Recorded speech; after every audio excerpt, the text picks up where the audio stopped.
Star Hoops, Central Vibes, where the ladies thrive. Breaking it down, highlights come alive, crossovers, threes, hustle, don't stop. Women's game shining, we taking it to the top. Handles ridiculous, moves so ferocious. Step backs lethal like poetry in motion. Queens on the court making noise explosion. Game so smooth, no need for promotion. Star Hoop Central, we running the court. Breaking it down, giving fans full support from the tip off to the last buzzer sound. We're here for the love, giving breakdowns profound. Never sleep on this, skill set divine. Buckets dropping like rain, every shot refined. Courts a canvas and they paint with their shine. Passing gems, no look, threads intertwined. Fast breaks, dimes in defense for days. Highlighting greatness in every play. Legends in the making, stars in the fray. Turning up the heat, watch the artistry sway. Star Hoop Central, we running the court. Breaking it down, giving fans full support.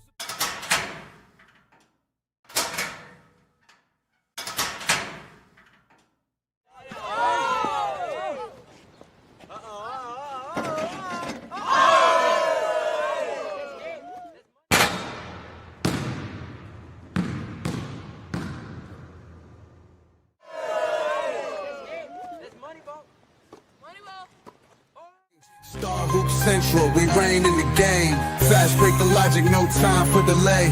Full court press, every word that we say. From zones to the man, the schemes we unweave. Breaking the box score, we don't just believe. Debate in the key, where the clutch get defined. MVP stats or the heart in the grind. Legends get forged in the fires of our chat. Star Hoop Central, where the real game's at.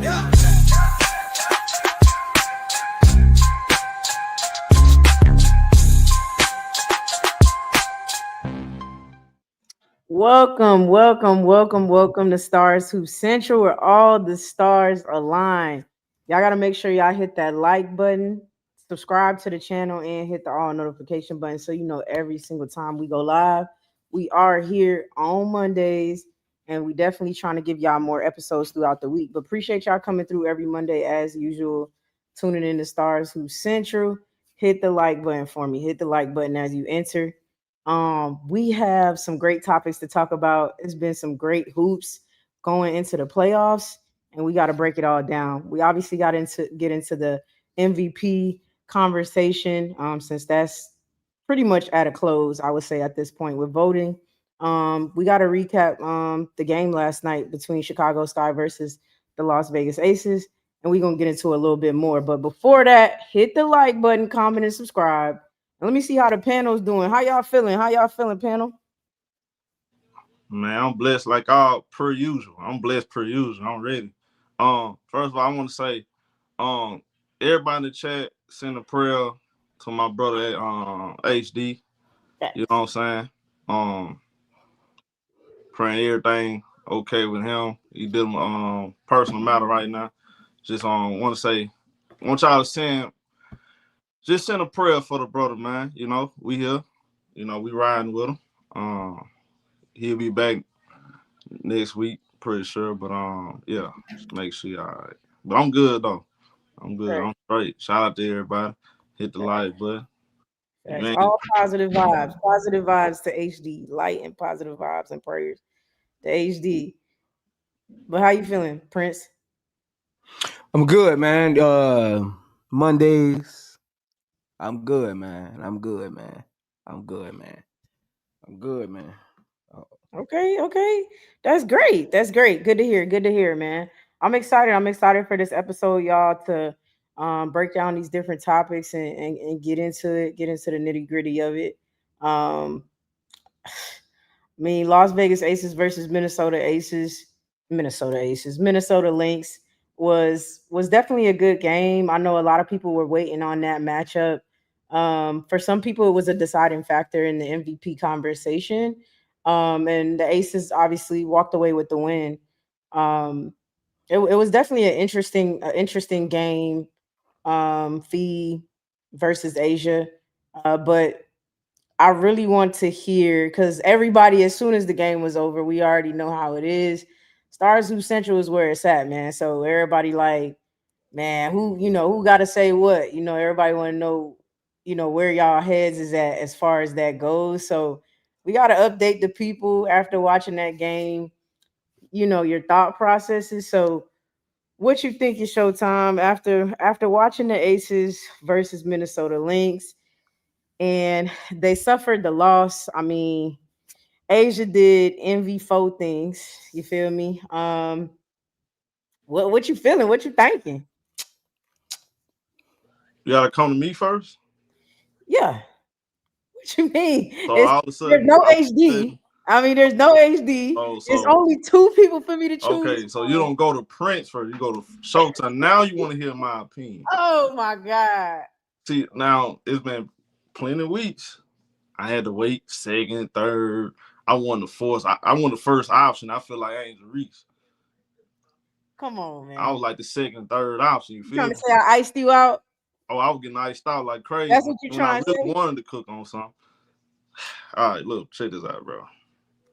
All right, so what we left off last show, I said, look, no matter how the game goes, I still gonna have Naphessa Collier number one. She's gonna be number one my MVP.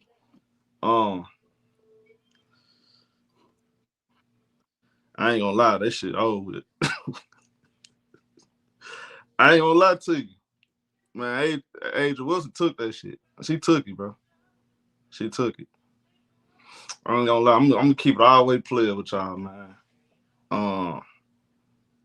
It's not that cause hey, Fee beat her, right? They got the season record, right? It's just the timing and the way she did it. The 14 game winning streak. She done took the scoring. Now she lead the league in scoring now. She number one. She number one in blocks. Top 5 in steals. Number 2 in rebounding. You look at if you go off who's more viable to their team, I mean y'all know, hey, they will not make the playoffs without Age. Man, I gotta be honest. What I've been watching on this stretch, I'm like, man, she came out the gate, and then I'm gonna tell you what's so gangster about Age. Age hear all that chatter, and she ain't just do this because this is about the MVP race. She did this because they got the brakes beat off them by 50 the last time they played Minnesota. So she said, look, we ain't finna get beat by 50. Them days over with. This is a total different team. She came out the gate, hit feed with a dream shake, made a fall and hit a fadeaway. She got the ball, went straight to feet. See, I'm paying attention to that. She got the ball, went straight to feet. She ain't after no pick and rolls, none of that stuff. And watching that also showed me that Angel's Asia best defender. I would say Angel would probably JJ, but they can't stop Angel when she in the zone. You feel what I'm saying? So I ain't gonna act like anybody can stop her. But what I saw against Minnesota, I saw Angel scored on Fee, and then the next possession, Fee thought she had a friend. She was gonna go for the layup, and Angel said, "Ain't no friends around here." And then went over there and started talking to the referees about the previous foul because she got hit by Kayla McBride. She hit did you see the jumper on Kayla McBride? It could have been there and one. She was pissed off about that. So she said, man, look here, get that out of here. You're not on my level. And went to go talk to the referee and then went back to handling her business. Look, man, what I've been watching from A'ja Wilson, I ain't never seen it from no WNBA player. This some different level type stuff. I'm telling you, I'm not even exaggerating. The way they started off this season, man, Fee had the MVP. That's no doubt. But once Fee got hurt, A'ja took her game to a whole nother level. Don't you know A'ja Wilson? Don't you know we talked about last year? A'ja scoring over 1,000 points. She close to that this year. Don't you? And then on top of that, the Aces are 2 wins away from having the WNBA record, which is 16. The record set by the Phoenix Mercury, 2014. Donna Taurasi and them. That was over doggone 11 years ago. So the Aces, if they finish off this season, win the last 2 games, they tied a record for consecutive wins, which is 16. And she took over the scoring record. What case can I sit here and make for Fee at this point? Other than her team got a better record. But at the same time, too, though, Minnesota got a good team, but this team gonna need Naphessa Collier to play like the second best player in the league. These last 2-3 games, I think she getting too caught up in the MVP race because I ain't like what I saw even in that Aces game. I feel like she was trying to force it instead of letting the game come to her. Heidemann and Courtney Williams, they was going at a faster pace than Fee. I feel like Fee was kind of slowing them down a little bit. And I actually agree. I ain't want to say it on the show. I want to wait to this show. I actually agree with HD and Prince. They said it the other day when we talked about that was the 5-hour stream we did a couple days ago. They actually correct. I just ain't gonna say it then. I'm gonna wait till the day. She actually slowed them down. She did it against the Valkyries too. Kind of trying to force it a little bit. It don't feel natural, her being the best player in the world. I'm gonna be honest with you. It don't feel natural.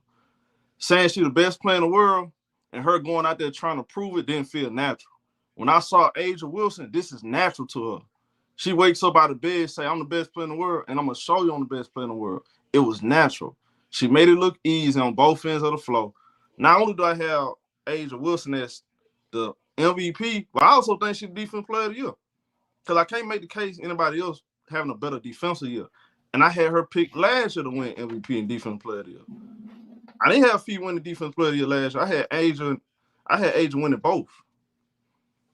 And I think she should win it this year. I can't make the case for Fee. Fee been my pick all year long. But y'all, I'm gonna keep it all the way clear with y'all. How can I come up in here and make a strong argument Naphessa Collier is still the MVP? All the things I was using, Asia Wilson eclipsed that. Fee was number 1 in scoring. She's no longer number 1 in scoring. She doesn't average more rebounds. Fee's not having a better defensive year than her. It's you can't come over here. You can't make no real case. Like, let's be real. You can't make no real case at this point. Now, most people at this point are gonna say, well, it's very close. I'm telling y'all, I don't know if anybody can pull it out what Asia just did. She got her team from the 8th seed to the 2nd seed, and they won 14 straight, and they did it in a dominant fashion. You got to give Jackie Young credit too, because I'm seeing her up the ante too. Offensively, defensively, Jackie Young always gonna be there. But offensively, Jackie Young look unstoppable at this point. And that's terrifying when you got the Aces playing at this level because they have been there and they've done it. By the way, just got good news. Cheyenne Parker-Tyrese just got activated. So they're going to have her for the playoffs. I totally forgot all about her till I saw that news. I said, you know what? I forgot all about Parker-Tyrese. So now that's size right there. That's extra size. That's a big body next to Asia. That's not good for my pick, which is Minnesota. And I'm going to stick to my pick. But I can always come in here and admit I'm wrong. I was right about the Paige Beckers. I think she's the clear rookie of the year. I'm going to be wrong about this MVP race, y'all. I'm going to be honest with you. Asia Wilson won an MVP. I can't make the case. It's over with. What I've been saying from Asia, and I think, I'm going to say this too.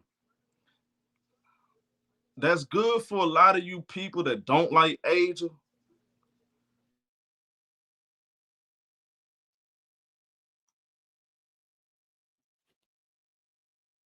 Show. Sure, time checked out, man. I mean, look, so till he popped back in here. The Aces versus Minnesota Lynx matchup was he popping back in now. Okay, you back? I'm here.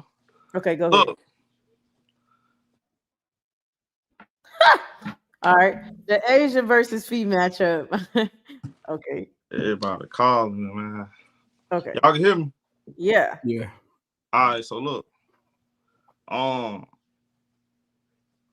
don't even blame Fee for this. I blame the people that were pushing agendas and propaganda because they don't like Asia for whatever reason. We know what that's about. Every time y'all haters, and y'all know who I'm talking about, I'm not even gonna put no name on it because it's ridiculous. Every time y'all touch something, it turns into you know what. Y'all started the year off saying that Asia not the best player in the world. Come on, y'all. Asia Wilson never lost the torch. And I was saying, even though I had Fee as MVP, y'all heard me. Fee ain't betting no Asia Wilson. And it showed the other night. If you got any questions after what you just saw, you don't know basketball. And I didn't need that game to know that Asia's the best player in the world. Now do I think she's the best player in the world? Y'all hanging on to Cheryl Swoops and Donald Taraz and them. Asia the GOAT. That's the greatest player I ever seen. Women, they ever touch the WNBA? I'm taking her over Cheryl Swoops. I'm taking her over Donald Taraz. I'm taking her over Maya Moore. I'm taking her over Candace Parker. I'm taking her over Stewie, Lisa Leslie, whoever you think is the best player. I'm taking Asia Wilson. When it's all said and done, her resume is going to trump all of theirs put together. Don't you know, Asia Wilson, she's likely going to be a 4-time MVP before she turned 30 years old. Before she turned 30 years old, she's it looks like she's about to be a 4-time MVP before she's 30. I want y'all to think about that. Before she's 30 years old, she got the 4-time MVP, a 4-time MVP. Another scoring record. She may walk away with Defensive Player of the Year. That'll be the third one.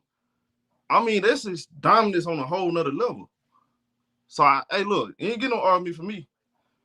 Now, Naphessa Collier, I'm concerned about Fee in these big moments. Now, I know Key and HD and Prince, they've been saying, but that game right there, that kind of made me look at it sideways, like, man, in a situation like this, I expected more from her, and she didn't come through. And again, I think the pressure got to her, because I don't think it's natural. It's not natural for Fee. Fee never been the best player in the world conversation till now. We do understand that, right? So it's not natural. She's never been number one or number two. Far as like the best player, the argued best player coming out of high school, college, none of that. She was always ranked behind the players that was in the argument. So now she's in the conversation. It doesn't look natural. It doesn't seem natural for her. And she went out there, she was trying to force it a little bit, and she was slowing the team down. And I'm gonna keep it real with you. She was slowing the team down because Heidemann and Courtney Williams, they was pushing the ball, they was playing at the right pace. But Fee was kind of like, give me the ball, and she was kind of messing up the rhythm a little bit. So, the MVP over with. I'm going with Asia Wilson. I think she's going to win her fourth. She should win it. Because I don't think nobody else would have pulled out what she did. Like, show me another player that had a 14-game stretch like Asia and got their team from out of a jam like she just did. This team looked like garbage. Looked like they was ready to, it might be time to break them up. That's how we started to talk. Man, look, let's just be honest. Asia proved she the top dog, and she did it without sweating, really. I mean, it was easy work. Okay. All right. Well, the people wanted to hear it, and there y'all have it. Showtime has changed or updated, right? Updated from Fee. He's had Fee this whole time. I can attest to that. He's had Fee this whole time. And now he has it as Asia Wilson. I asked him last episode too. I said, will this matchup define anything for you? And he said no. However, it did end up defining things for him. But I feel like I get what you're saying. I'll say this. I think had Fee shown any type of fight in the situation, you could respect her more. Yeah. Not that I don't respect Fee, right? I respect her, but when I sat here and watched that game, it was just like, Fee, are you dead ass? I'm sorry. I honestly was shocked in the aspect of like she just wasn't there. Like she just was not there. You didn't even really put up a fight. You ain't go bar for bar, band for band, M for M at least. It just wasn't that type of game. And I think it does. I think anybody who acts like that matchup, even though they have beat them before, right? Like you said, they won the season. You know, her other matchup, she has had a great year. Um, you know, she's had a great year, and I believe in looking at the entire year. I just think that that matchup just did not put her in the best light for the voters, to be completely honest. Hey, Key, Um, let me help you out real quick, Key. Couple things. You know what I was looking at? All right, so Asia playing her best basketball, right? She's on fire. The ace is on cooking. 13 games in a row.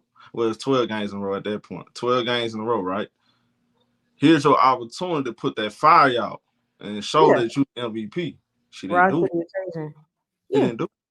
yeah, that's what I'm saying. I'm And saying on if top of we, that, I'm looking at the other games too, Key. She had like I think she had 5 games she played and she came back. Only 2 games I feel like they were actually great. I feel like she forcing the issue, Key. I'm watching it. I watched every Minnesota game. Dude, since the she came back, it's like she trying to prove that she's the best player in the world, and it doesn't look natural. That's the see. I I, ain't gonna lie. I think so. Let me. Watching this felt like Terrence Crawford versus Earl Spence. It was that easy. I know you don't know about boxing, I don't watch that, but but Asia Wilson was Terrence Crawford, and Naphessa Collier was Earl Spence. I'm just keep it like that. You know you don't. I'm gonna be honest with you. I don't even think she was. I think she was scared. From my point of view, this is Key giving her opinion. I think Fee was scared. That's once she looked scared. If she would have went in there and just played, I still could have some things to say. But if it's time for you to show up in this MVP conversation, quiet some people down, or at least be like, man, she went in there and she was fighting, okay, but Fee looked scared. I'm sorry. She looked scared. She Big. looked the same. I'm gonna be honest, she looked the same way.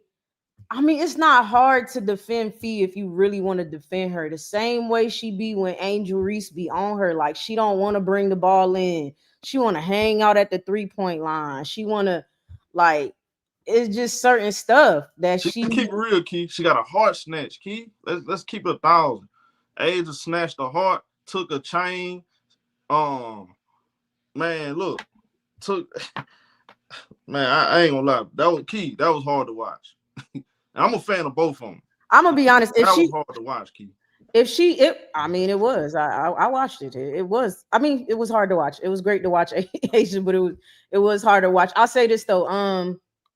Again, I think that fight part is the part for me specifically. Okay, just in my opinion, I think had she put up some type of fight, she could still be like, you could still have something to say. Because I'm not looking at this one matchup and saying off of this one matchup, Asia wins it. But when you put it all together and then you get in this matchup and you play scared like that, and you don't come in there on some, even Asia blocking her shots. So what? Everybody gets blocked by Asia. That's what Asia does. She gonna block the hell out your shot. But she blocked your shot. After that, man, what we doing? Are we playing basketball or are we not playing basketball? That's where I was at with it. I'm like, okay, like it's not that deep. I'm sorry. She's Asia Wilson. That's what I love about Angel. But anyway, she's Asia Wilson, but like, she's gonna be Asia Wilson. There's no one who's gonna stop her from doing that. But that's why you gotta play your game. Who cares what Asia's doing? Because she's just gonna do that. That's Asia Wilson. It's the best women's basketball player on the planet. But you gotta play your game. That's where I couldn't fool with it. I mean, Minnesota Lynx as a whole, to be clear, the only people who showed up was Bridget Carlton, Natisha Heidemann, and Courtney Williams. And Cheryl, some of this is on Cheryl, y'all. Cheryl Reeves sat Bridget Carlton a lot when she was hot out the gate for McBride, and McBride couldn't show up. She couldn't show up for whatever reason. Her shot was off. It happens, whatever. And she kept, I don't know, whatever, but she just didn't show up, man. And I think it's actually not that hard to sum up. It was time for Fee to play Fee's game. I didn't care about her playing Asia's game. I didn't care about her being better than Asia. That's not what we're looking for. I'm not looking for no player to be better than Asia. I'm sorry. That's just not what I'm looking for. But what I'm looking for you to do is play your game and just show you're not scared of that shit. You're not scared of the moment. You're not scared of her. Just get in there and do your thing. But that just wasn't the case. It wasn't the case. And I think that will have something to do with how the voters feel ultimately at the end of the Key. I mean, I think the voters, if I'm a look, Key. But show me and you. I'm gonna lose respect for the WNBA. I'm serious when I say this. Fair is fair. Fair is fair, Key. I'm a fair person. If I'm wrong, I'm wrong. I don't mind. I don't care. I said I'm wrong. Yeah. Asia Wilson should be the MVP and Defensive Player of the Year. Based off of what this stretch we've been, who's been playing better on both ends of the floor than her? Talking about all around. You feel what I'm saying? We can't keep talking about no voter fatigue and all this other stuff. That's cow. That's garbage. Like, who showed you who the best? You know what I'm saying? And again, Key, what I witnessed, Key, it's not even. It's like, man, Asia just went out there and showed like she on a. When it's time to go out there and finish the deal, I'm gonna show you how to do it. It's like she was beating her ASS, but also talking to her about it. You know what I'm saying? It's like, let me score on you and show you how to really do it. It's like it was something. I don't know. She was a big girl. That was a little like, I don't know, Key. That was making me feel uncomfortable. I'm like, Fee, fight back, Fee. But this where me and you, Showtime. This where me and you, because I done told you a few times now. Who going? And I'm telling you, I'm like, when the time comes, bro. All right, I told you they need a big hookah bang. They need a big hookah bang. I'm telling you, because that game also should have showed you your worries in the playoffs. I need Fee to be great. That's the difference. The difference I'm seeing in the Minnesota loss, I need Fee to be great. She wasn't great. She was playing too soft. She was soft. Fee has to be great. I'm not just talking about scoring. I'm talking about she has to take the challenge. Guard. Like, she was shying away from the moment. It felt like to me. But I've been trying to tell you that all year, and you've been fighting. They got Key. The Minnesota don't need nothing else. They need Fee to be great. All right. They do need something else. I'm telling you. You know what you said last. Listen, let me tell you. Great. No, listen to me. You told me you think the Lynx is going up against the Aces. Yeah. They're not finna out rebound Asia. Like, they're not finna out rebound Asia and Naphessa and Parker Tyus Harris. They're not finna do it. If Fee go out there and put her best efforts together, I said, look, let's not act like they didn't blow out Aces again. They done it before. Correct. Last year. This is not. I'm not finna take this game and say this is the end all be all. This is the measuring stick. This ain't the measuring stick. It's still a regular season game. We talking about MVP. Playoff totally different. They didn't even have Dejounte Carrington. Correct. That is very true. They have Dejounte Carrington. So again, we'll talk about that once we get there. I'm not concerned about that still. But if I am concerned about anything, is what Naphessa Collier gonna show up when I need her to show up. This team needs Naphessa Collier to play like the best player in the world, the second best player in the world. If she playing like she played against the Aces, they're not gonna win. It's because y'all think Minnesota can win, despite I keep telling y'all that's not the case. They need Fee to play like a superstar in order for them to win. That's facts. Yeah. Shout out to ST13 for the $20 super chat. Lobo is already true. I think you said trying to say trying. Lobo is already trying to change the criteria for MVP to favor Fee. Now the MVP is the most outstanding player in the best team. Then why didn't Asia win in 2023? We are not doing this BS. The media needs to be consistent. Thank you for the $20 super chat, ST13. Hey, y'all make sure y'all hit the like button, okay? Make sure you hit the like button. Key. I saw that, Key, and I totally disagreed. See, we gotta be fair, bro. I'm not with this, Key. If Fee win despite me picking her, I'm not gonna like it because I feel like Asia have done more. By the way, Fee not playing tomorrow. She not. What is it tonight? She not playing tonight. Mm-hmm. She's probably not gonna play no more the rest of the season. Yeah. Based off of she missed more games. Key. I said call. I called you Fee. Key. Make a case right now why Fee is the MVP. Because remember my criteria is Key. She averaged more points. No, I'm saying. Remember my criteria. Yeah. She averaged more points. She was more efficient. Remember that? That was my argument. I had that in my favor. So it wasn't just about the team record. I'm not looking at just the team record. Yeah. She had the stats too. She had in categories like scoring, assists, steals, the field goal percentage, 3-point percentage, free throw percentage. Guess what? Asia Wilson just ran her down all those categories, Key. Yeah. Asia Wilson shooting 85% from the free throw line. Asia Wilson shooting 38% from the three, just like Fee is. Asia Wilson shooting over 50%, 51%. I think it's at 52%. She just walked her down all those categories. She's number one in scoring. So it's kind of hard to argue. For sure. Definitely hard to argue. And then she's about to have the second highest scoring season behind herself, which was last year. Definitely hard to argue. So let's get Prince in here, man. Prince, what do you think about that matchup? I'm sure we've had on Excuse the Takeover, we've talked about how to guard Fee, her settling outside of the paint, all of that stuff. So I'm sure you saw some of the same things I've seen in that matchup. But what you got? I mean,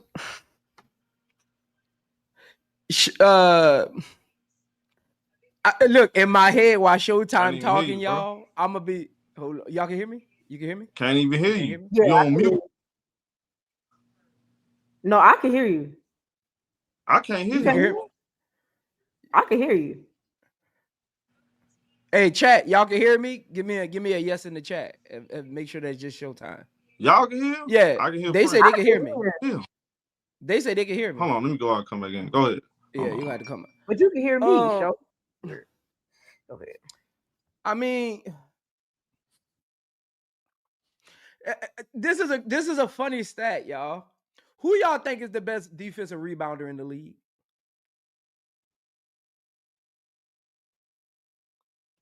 I'm asking you, Key, because Showtime ain't up here. Oh, I thought you was like asking the chat. Who you think is the best defensive rebounder in the league over the last 2 years? All right, there we go. Oh, there we go. Now I can hear you. This year, well, you can do this year or last year. I think Angel Reese is the best defensive rebounder. Now, what you said, I ain't hear you. Go back. What I missed? He said, "Who's the best defensive rebounder?" Asia leads the league in defensive rebounds the last 2 years. She was number one last year, and she's been number one this year since game 20. No, she's been number one since game 20. Huh? You know why? Game or total? No, like in total rebounds. Only reason why she got more because she played more games than Angel, though. No, Angel's been number one since game 20. That can't be game true. 20. Yeah. Angel's been number one in defensive rebounds. I don't know. I can't recall that because Angel been number one in offense rebound and defense. No. Show. I'm looking at it right here. And defensive. Aces posted it. I'm looking at it. No, I recall Angel was number one in That's what I'm saying. I can't defensive rebound. No. Asia, it has always been number. Ask the chat. I don't think people realize that. Even last year, Asia was actually number one in defensive rebounds. Ask the chat. And total defensive rebounds. And this got nothing to do with Angel. I didn't want to bring Angel into this conversation. When Hey Prince, for the record, Prince, that's not true. Angel averaged 8.5. Asia averaged 7.8. Total rebounds? You said total. Okay, hold on. Yeah. No, you said total rebounds. Defensive rebounds. You said total. Total defensive. Anyway, okay. Go ahead. That ain't even the point I'm trying to make. I'm trying to incorporate that to get people to understand. I'm trying to incorporate that to get people to understand that when you can do that on the boards, grab the rebound, and on the other end, be the most important player on the other end, that goes to show the level of what Asia is capable of. And for some people I ain't even gonna say, I was about to say, for people that don't play basketball like that, don't really understand what I just said, that message probably went over a lot of people's head. It probably went over a lot of people's head. But anybody out there who's a basketball head, they gonna really understand how much energy, focus, just overall raw talent, and just the ability to lock in from start to finish. And when I say start to finish, the reason I say that is because your offense doesn't start when you get the ball. Your offense actually starts when the other team gets the ball. You finish through the defensive possession, and then your offense starts. I don't think that takes a lot of energy. And to do it nonstop, that takes a lot of energy, especially when your team's in the slump. They need you to protect the boards. You don't have a real true center that's going to help you rebound. Then on the other end, your team says, we can't score. Let's run a play for you. You got to get us going. And when you got it going, we're going to just continue to feed you. Asia's durability isn't talked about as much as our talent is. I just wanted to put that in there because I hear people talk about Asia a lot, but they never talk about the constant motor she has that isn't highlighted in her game. Her constant motor that people don't notice because she don't yell a lot and she don't say a lot sometimes. She just be on the court going back and forward. So I just wanted to put that in perspective. The energy it takes, the mental fortitude to stay locked in. Asia is a player that got to stay locked in. I was calling the game yesterday, y'all.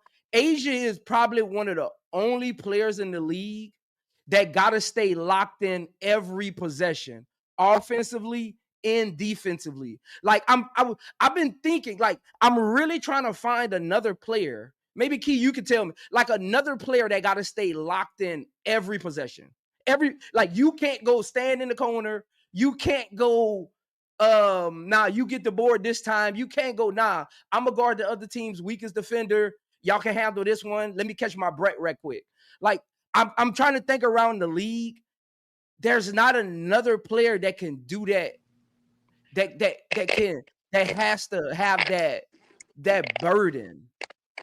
I'm still trying to figure out who has that burden. I don't know. I mean, it is what it is, man. It is what it is. It is. What you saying is true. That don't get talked about enough. You got to have the durability. You have to have the mental focus to dominate night in, night out. That can take a mental toll on you. And when you do it, it take a lot of energy to bang. It take a lot of energy to defend. It takes a lot of energy to carry the scoring load. She does it all together, night in, night out. So yeah. Yeah. And I want to read something else that was posted. Don't y'all know Asia is number one in? Hold on. Asia is number one in total points, points per game, win shares, 30-point double-doubles, 30-point games, offensive win shares, defensive win shares, blocks, defensive rebounds, and player efficiency. Don't y'all know she's the first person in any sport to be number one in that many categories? And we're talking MJ's, Bron's, Tom Brady's, when they do they like rankings of like the efficiencies and all of that, like where they lead in their categories. That puts everything into account. Yeah. Like she's the first person in sports history to have that many first rankings and that many categories to end the season. Like that is crazy. I mean, Fee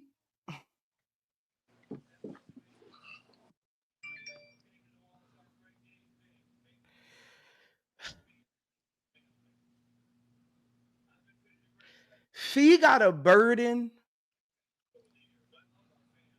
I'm watching the game and I'm like, Fee got a burden that she shouldn't have. Again, Fee didn't ask to be 1+1 with Caitlin Clark for MVP odds going into the summer, right? But she fed into it a little bit. So some of it is on her, but I'm watching Fee. I'm calling the game and I'm watching Fee, and she's not that type of player. Like she's not that type of player. She's the type of player that plays good as long as your team is good. As long as your team is in a situation where the ball can move, where you can find your spot, but she can't carry. Like she can't carry. Like she's not even, in my opinion, like she's not even Stewie. Like she can't, like, and Key, I disagree with you. Cheryl Reese didn't go away from Bridget Carrington. Bridget Carrington played 28 minutes in that game. Her and McBride played the same amount of minutes. She played the same amount of minutes as Courtney Williams.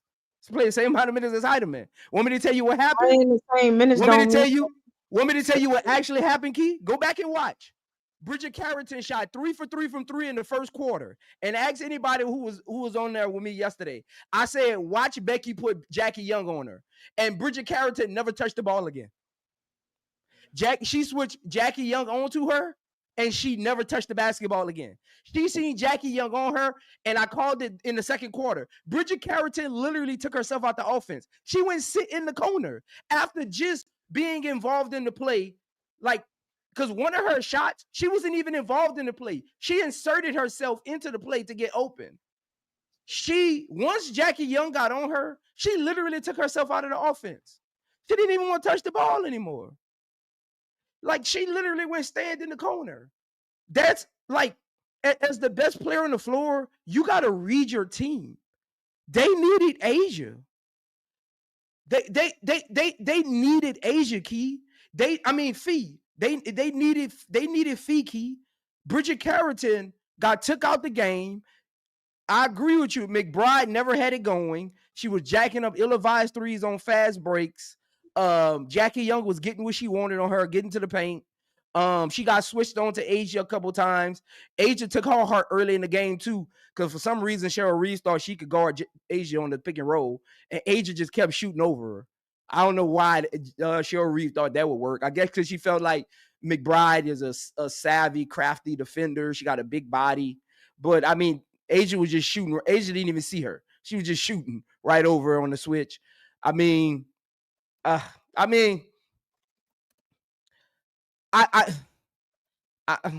talk ad nauseum about Asia. I don't know how much more I can say. I keep telling people, y'all haven't seen the best. This is the thing about Asia that I'm sad about. I'm sad that Asia is not in the era before this one, because the game is getting a little, it's becoming kind of like guard centric at times. I don't think Asia's challenged. I don't, and that's me as an Asia fan. I don't think the world has seen the best Asia Wilson since she's been in the WNBA. This is not the best version of her. She hasn't been challenged. She hasn't been pushed to the brink of, let's see what else you got. Like, she hasn't been to the point of, you not getting nothing today. Go in the lab, come back, and let's see what you got. Like, I wish I could have seen Asia in the 2000s era. I really wish. I think that would have been the best Asia Wilson. Asia showed y'all everything I've been saying, and y'all think I've been glazing Asia. No, I love basketball. I study every dribble. I watch body language. I watch demeanors. I watch the X's and O's of how players play, where they get their shots, how they get their shots. I've never looked at a game and said, damn, Asia got to go back to the drawing board and figure out how to do this. I've never seen it. And I'll leave it there. I don't know how. I don't like regurgitating talking points that I've said 1,000 times. That's why I kind of leaned into the other stuff, because we already know what it is. Fee was never on Asia's level. The moment Fee fell to the ground, I knew it was over. Aces posted it immediately on their Twitter site. I mean, let's not act like they went on MVP debate now. Don't go out. Don't go outside like that now. I mean, I never thought it was a debate. Didn't never thought that. She had. I never thought it. Asia had Kim Folk. Last week you fought against it. I said, Keith, didn't I say this? Okay, did you? If she would have had to start when Asia started at an MVP conversation, she would have never got there. Did you listen to my talking points? Did you listen to my talking points? She didn't have all of the criteria locked up until now. That's facts. Who? She wasn't the number one scorer the whole time. She wasn't. She wasn't beating Fee in a lot of these categories, these stat categories to now. She just not got this locked up.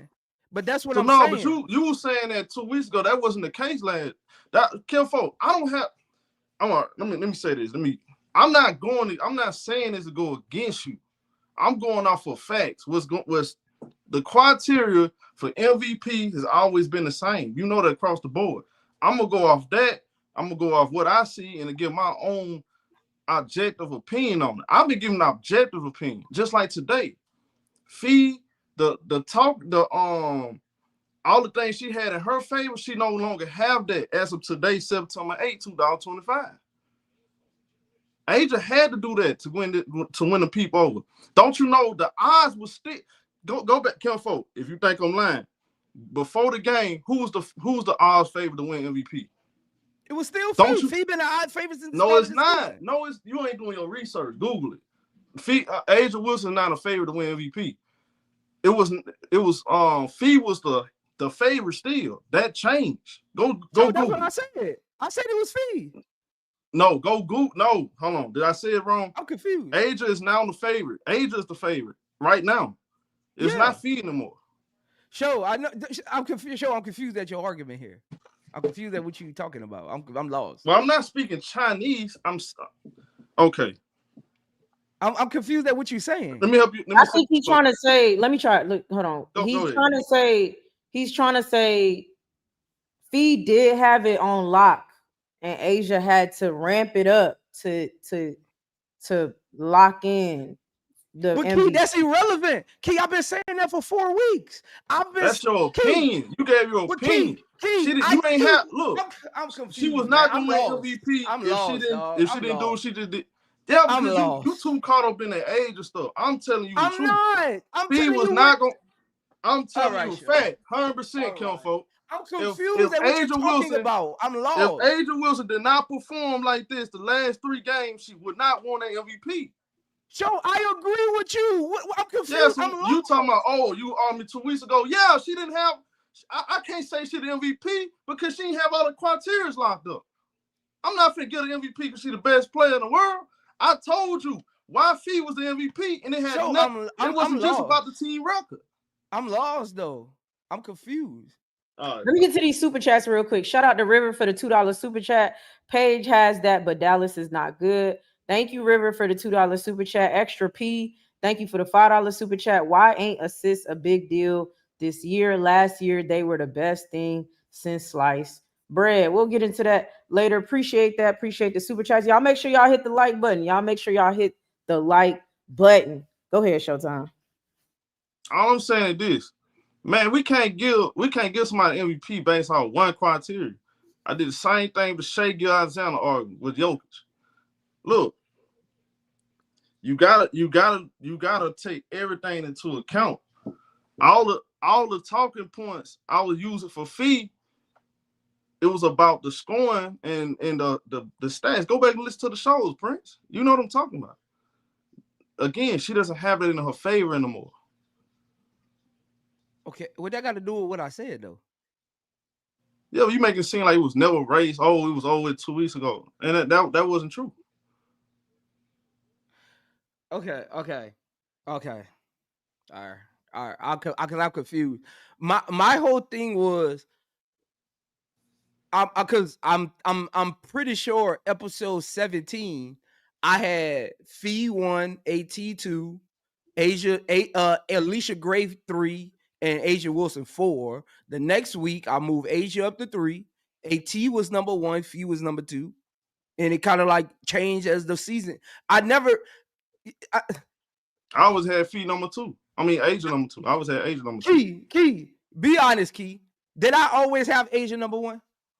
No, you didn't. You said 2 weeks ago. That's what I'm confused about. I thought you said a week ago, 2 weeks ago. No, I'm saying once Asia got them to the 2 seed, Asia got them to the 2 seed while Fee was out, I moved Asia to number 1. Okay. I moved as the season went. Again, my whole argument wasn't that Fee wasn't the MVP at that time. My argument was Asia, nobody wants to put the season in totality. All I said was if Fee would have started in the third position for betting odds and had to fight her way back up, Fee was not capable of doing that.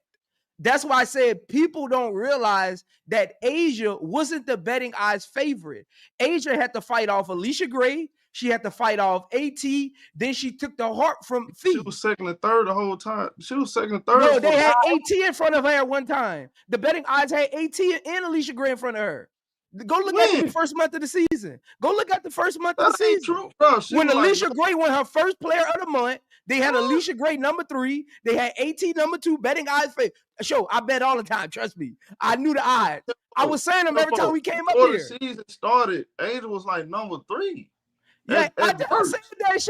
Show. I'm confused. Oh, you're not. Show. Nah, I said it was to start. Time out. We got it. Do I need to write it down? Y'all keep having arguments I'm not saying. I literally started it off saying Asia was number 3. I literally started off. CC and Fee was tied for number 1. Asia was number 3. After the first month of the season, Asia moved to number 4. CC dropped out. AT and Alicia Gray moved in. And it was like that for like a month and a half. Then once Vegas started going on their streak, Asia moved back up the betting odds favorites. But Prince, Prince though, check this out.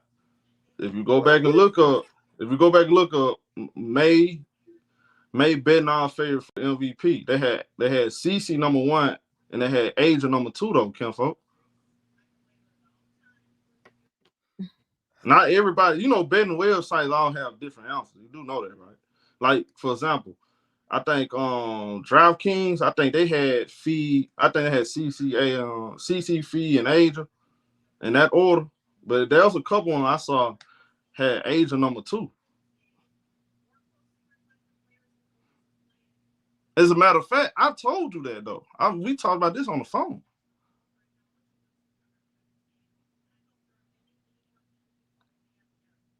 All I'm saying is the whole Asia had to climb out of versus those who were already there.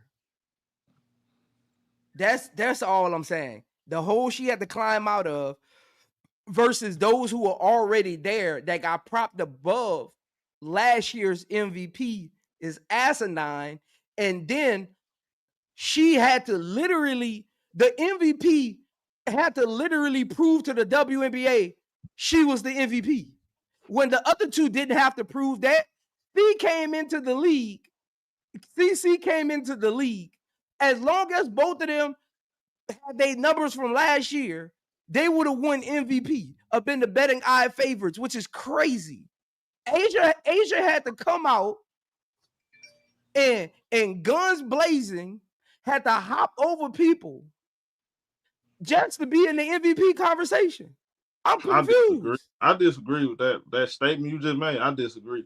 There's only one player that really could have just had a mediocre season. They would have gave it to, and that was Caitlin Clark. Because they was one that gave it to her. I strongly disagree. Fee had to actually work for us. She actually had to work. And you can't sit here and say they just gave her the nod because she just put up some average numbers. She actually having a career year this year. So you can't use that against Fee. So I disagree with that, bro. Now for Caitlin Clark, absolutely. Absolutely. If she would have put up a similar season like last year, they would have been trying to give it to her. All she had to do was play just like she did last year. But Angel, but this is my thing about what you're saying. You talk as if Angel was like 5th or 6th. She was always number 3 or number 2.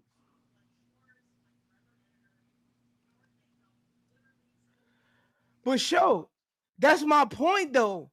Why isn't she the clear-cut number 1? I don't care who made a finals. Yeah, that's what I'm saying. Again, now we on the same page. I'm not arguing against you. I'm arguing against why the conversation wasn't about what Asia had to climb through to get back in it. Like, why did Asia have to go out there and be Superwoman when everybody else was just able to be Clark Kent? It's about agendas. I think that's all I'm saying. But I say that from the jump, though. I say that. I made a whole video about that. They ready to move on from Asia. I'm trying to figure why. But it's all about agendas. But again, Prince. People can say what they want to say. Prince. They can try to move Asia out the way or say this player and that, this player and this. Hey, you know what? You know the great thing about it. The games got to be played, though, Prince. That's the thing about it. Them games got to be played. Those people in the media, they can't play for them. I can't play for Naphessa Collier. I can't go out there and help her put up a better stat line than Asia was. I can't do it. I can't help her guard Asia. You feel what I'm saying? So again, Asia showed everybody why she the best player. She got to a slow start. So she wasn't, like, let's just be honest, from her having a mid-season is probably some people's career highs. That's how great she is. But we talking about MVP though, Prince. In order for you to win MVP, we can't just go off of, you know what I'm saying, her having like mediocre 22 points on 45%. That's mediocre for her. Asia Wilson, for her to win another MVP, she got to do something ain't nobody else doing. And that's what's going on right now. She leading the league in multiple categories and advanced stats. That's the standards is high for her. She can't have any kind of season. Fee is having a career year. Go look at her numbers. This is a career year for Fee. So rightfully so, she should be right there. Just keeping the buck. I'm not saying she shouldn't be right there. I'm just saying there was no narrative where Fee had to go above and beyond to win it. It was Fee, get this, and this, you'll win it. She's not Asia, bro. That's what I'm telling you. They're trying to replace her. That's all it is. They try to use to replace her. And I get upset. This is why I get upset. Y'all know me. I get analytical. I get into the basketball stuff. I'm really upset because again, you can't control people thinking, right? But we keep talking about all of these people, face of the leagues, everybody do YouTube videos on this, that, the drama, all of this. The most beautiful part of Asia's game is the WNBA could be in a way better place if they just put her where she's supposed to be. Asia plays the perfect women's basketball game. The spin moves, the between the legs, the post up fadeaways, the letting you think you got a layup, blocking your shot, the meeting you at the rim. Nobody plays a better brand of basketball than Asia Wilson. And we keep having to have all these other extracurricular conversations about the game of basketball. That's why I be lost at, like, even when we talk about the MVP, we gotta bring in all these other things. Man, the MVP should be done on the court, not what we feel. No, what do we see? Basketball has become a lot of what we feel. No, what do we see? Like, I agree with you, but look, we knew this from the jump, though, Prince. They were trying to replace her. Prince, you knew that. Prince, you absolutely, I agree with you. I said, I mean, she don't, but look, man, she don't have no competition right now. They're trying to replace her competition. She don't have no competition right now. Asia Wilson is Asia Wilson. Asia Wilson is the standard. She is the standard of this league, and then Asia's her own standard. They don't want her. That's her big. She's her best friend and her own enemy in that right. Be that. But that's not how sports work, though, Key. It wasn't Tom Brady's fault.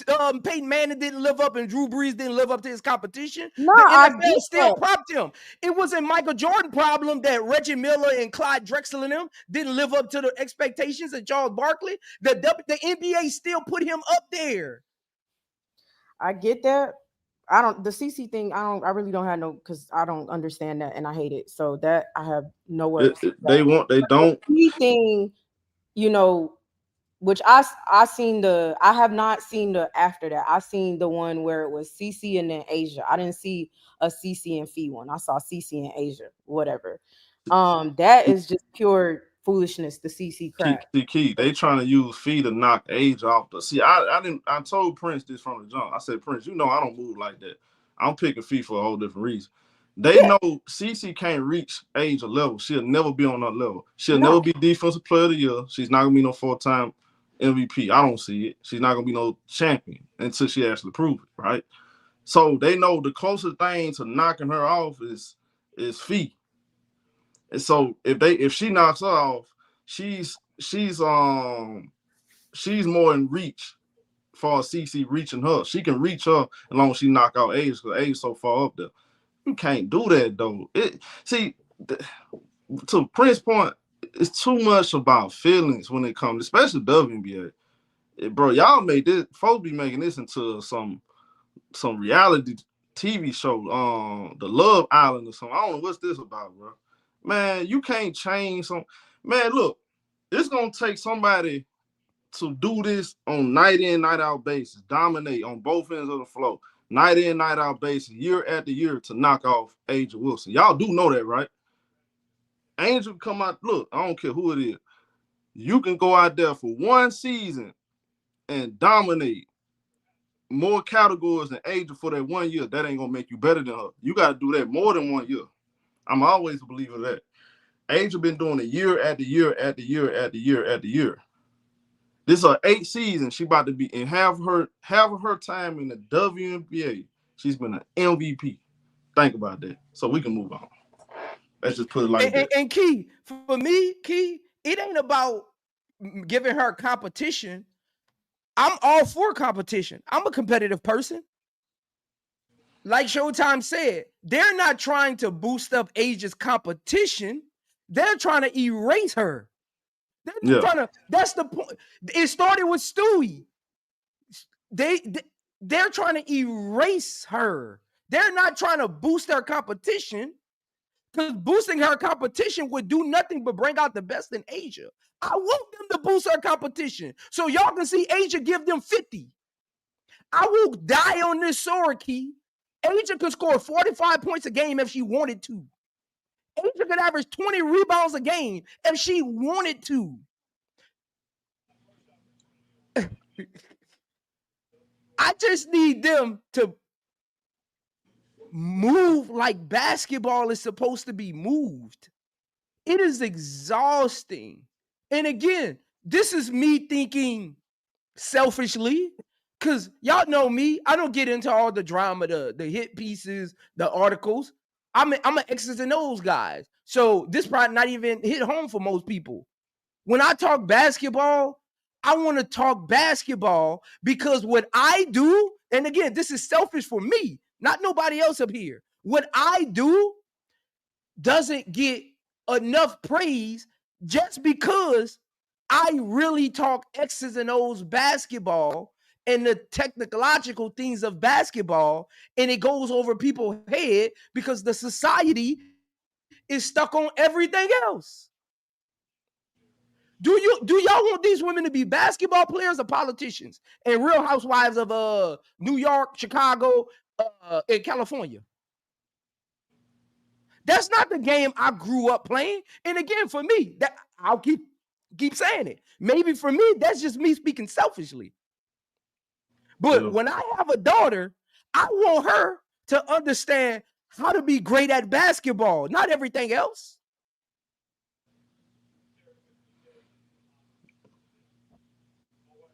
Yeah, I mean that's all great points for sure. I mean I said that last week, so I definitely feel what you're saying. I said that when you're the MVP of last season, then you're the person to beat. So I definitely get where you're coming from with that. If you're the team that won last season, then that's the team to beat. You know what I'm saying? As far as the championship, that it's your championship until you lose it the next season. It's your MVP award until you lose it next season.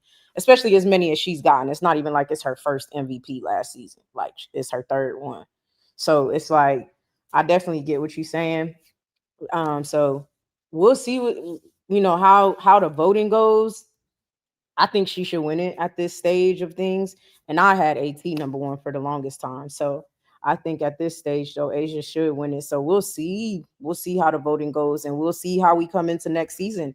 If they give her the respect that she deserves and comes into the next season and says, she's the person you have to beat, not nobody else. We'll see if that coin is flipped. Unfortunately, the WNBA has a long way to go in, like you're stating, keeping it basketball. So we will see if they right their wrongs going into the next season and actually keep it basketball at this stage of things. So when does the voting usually come out? Like when will we find out? Well, the voting is actually, some people probably already voted because the voting is due by the last game. Okay.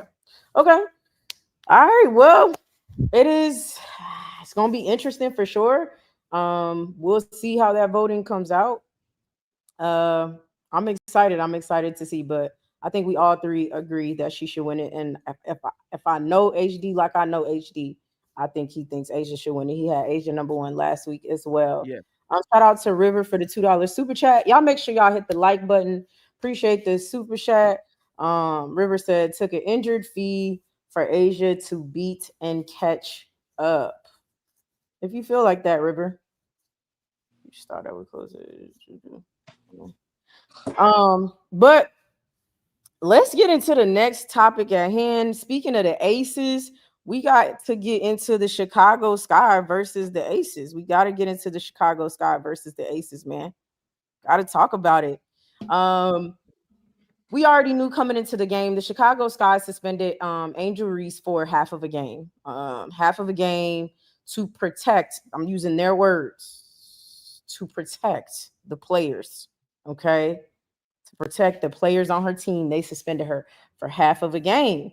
So you got Angel Reese fans and Chicago Sky fans watching the game, sitting eager. Oh my God, I cannot wait for Angel Reese to play the second half. Well, the second half comes in. All of a sudden, Angel Reese will not be playing because she had a She didn't want to aggravate her back. Tyler Marsh speaks in the post game interview and says she told us about it at the beginning of the game. And so we did not want to put her in to re-aggravate her back. I completely understood it, just because it's wild to go a whole half of a game and not play and think that girl was going to come in. And we don't, Angel don't play like she don't play. She going to play hard as soon as she get out there, and warm up or not, like she wasn't playing the whole game. It's just weird to throw her in there. Me personally, I didn't think she was going to play. So I wasn't shocked when they finally said she wasn't going to play. But I mean, Asia gave them 30. I want to say turned it over like 8 times in the first quarter.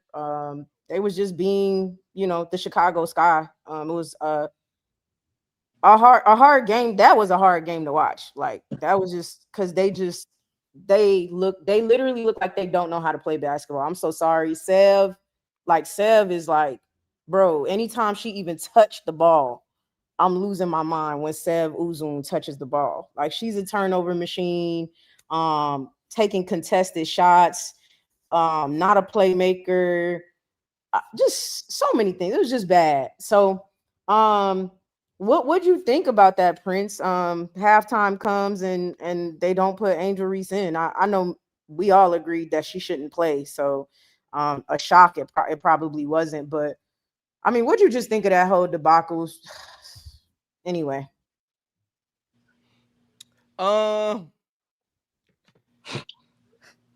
That's that whole situation confusing. It seems like a your turn, my turn situation. I mean, I say it from the get-go. As a player, I don't want to play a half of basketball. That's normally when injuries happen, because your body isn't warmed up. And when I didn't see Angel shooting at halftime during the shoot-arounds, I was like, Angel must be not playing in the second half. She stuck out her back brace on. That situation needs to come to an end. Either the organization needs to say, over the next couple of days, we're moving in a different direction, or we've come to a means of figuring out what Angel and the team needs to move forward. Because, I mean, as an organization, you got to find a way to tone down some of the negativity going on. You know what I'm saying? Because you talk about the situation of, you put out a statement saying detrimental safety to the players. So as a team, if you really believe in that statement, you as a front office got to move in that way as well. Because the longer you let it linger on, like, what's the possibility of Angel here or there or whatever, building around her, trading, or whatever it is, the longer the negativity stays around. You got to find a way as an organization to be bigger than that. There ain't much Angel can do because she's a player. The whole situation is in the front office hands right now of how this situation comes to a resolve. And you got 2 games left. Angel shouldn't be playing anyway. I say she shouldn't have came back from the back injury. I mean, you had 11 games when she came back from the back injury. She had good numbers before she got injured. So there was no reason to put it back in to get numbers. She was already leading in rebounds before she got injured. She was averaging 14 points. I think like 4 or 5 assists, 6 assists, whatever it was, before she got injured. I mean, why is she playing? Good organizations protect their star players in their younger years, because back injuries are a serious thing. You don't want that to linger throughout her career, especially as the type of player she is. She wants to bang, high motor, runs the floor, rebound, especially when you're a rebounder. Back injuries could shorten your career. So as an organization, you're not winning. Why not be cautious? So that was the first hint that they didn't believe that she was the face in somebody they was building around, because you're going to protect your investment. That lets you know they didn't feel like she was a real investment. I don't care how much Angel wants to play. I don't give a damn about none of that. This is my team. You sitting down because I need you for the next 10 years. Go cry in the corner. If they really cared. It happens all the time. If they really cared, they would have protected her from her own self. It happens in every sport. So that should have let her team know they not really all brought in.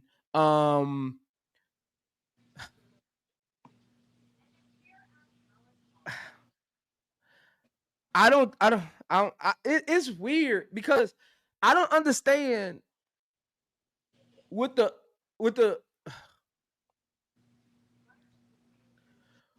why are you going out of your way to show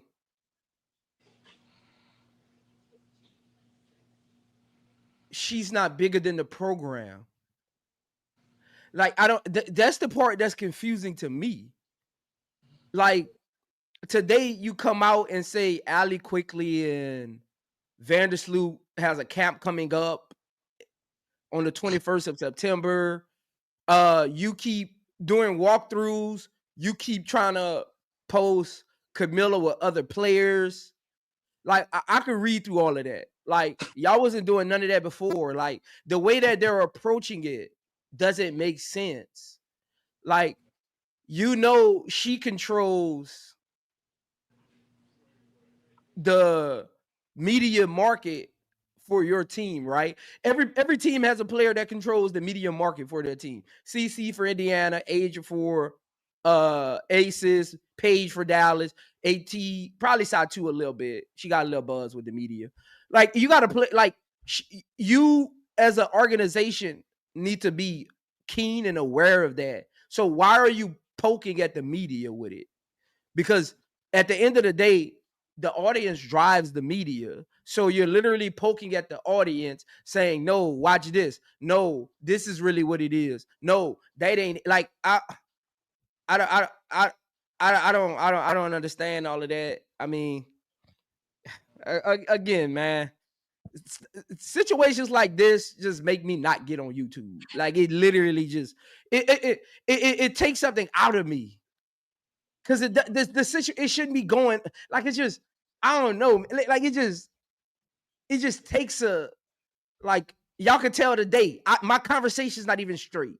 Like, I don't even, the last two topics I haven't even been able to troll. Like, this whole situation is just taking something out of me. I can't even focus on what I want to say.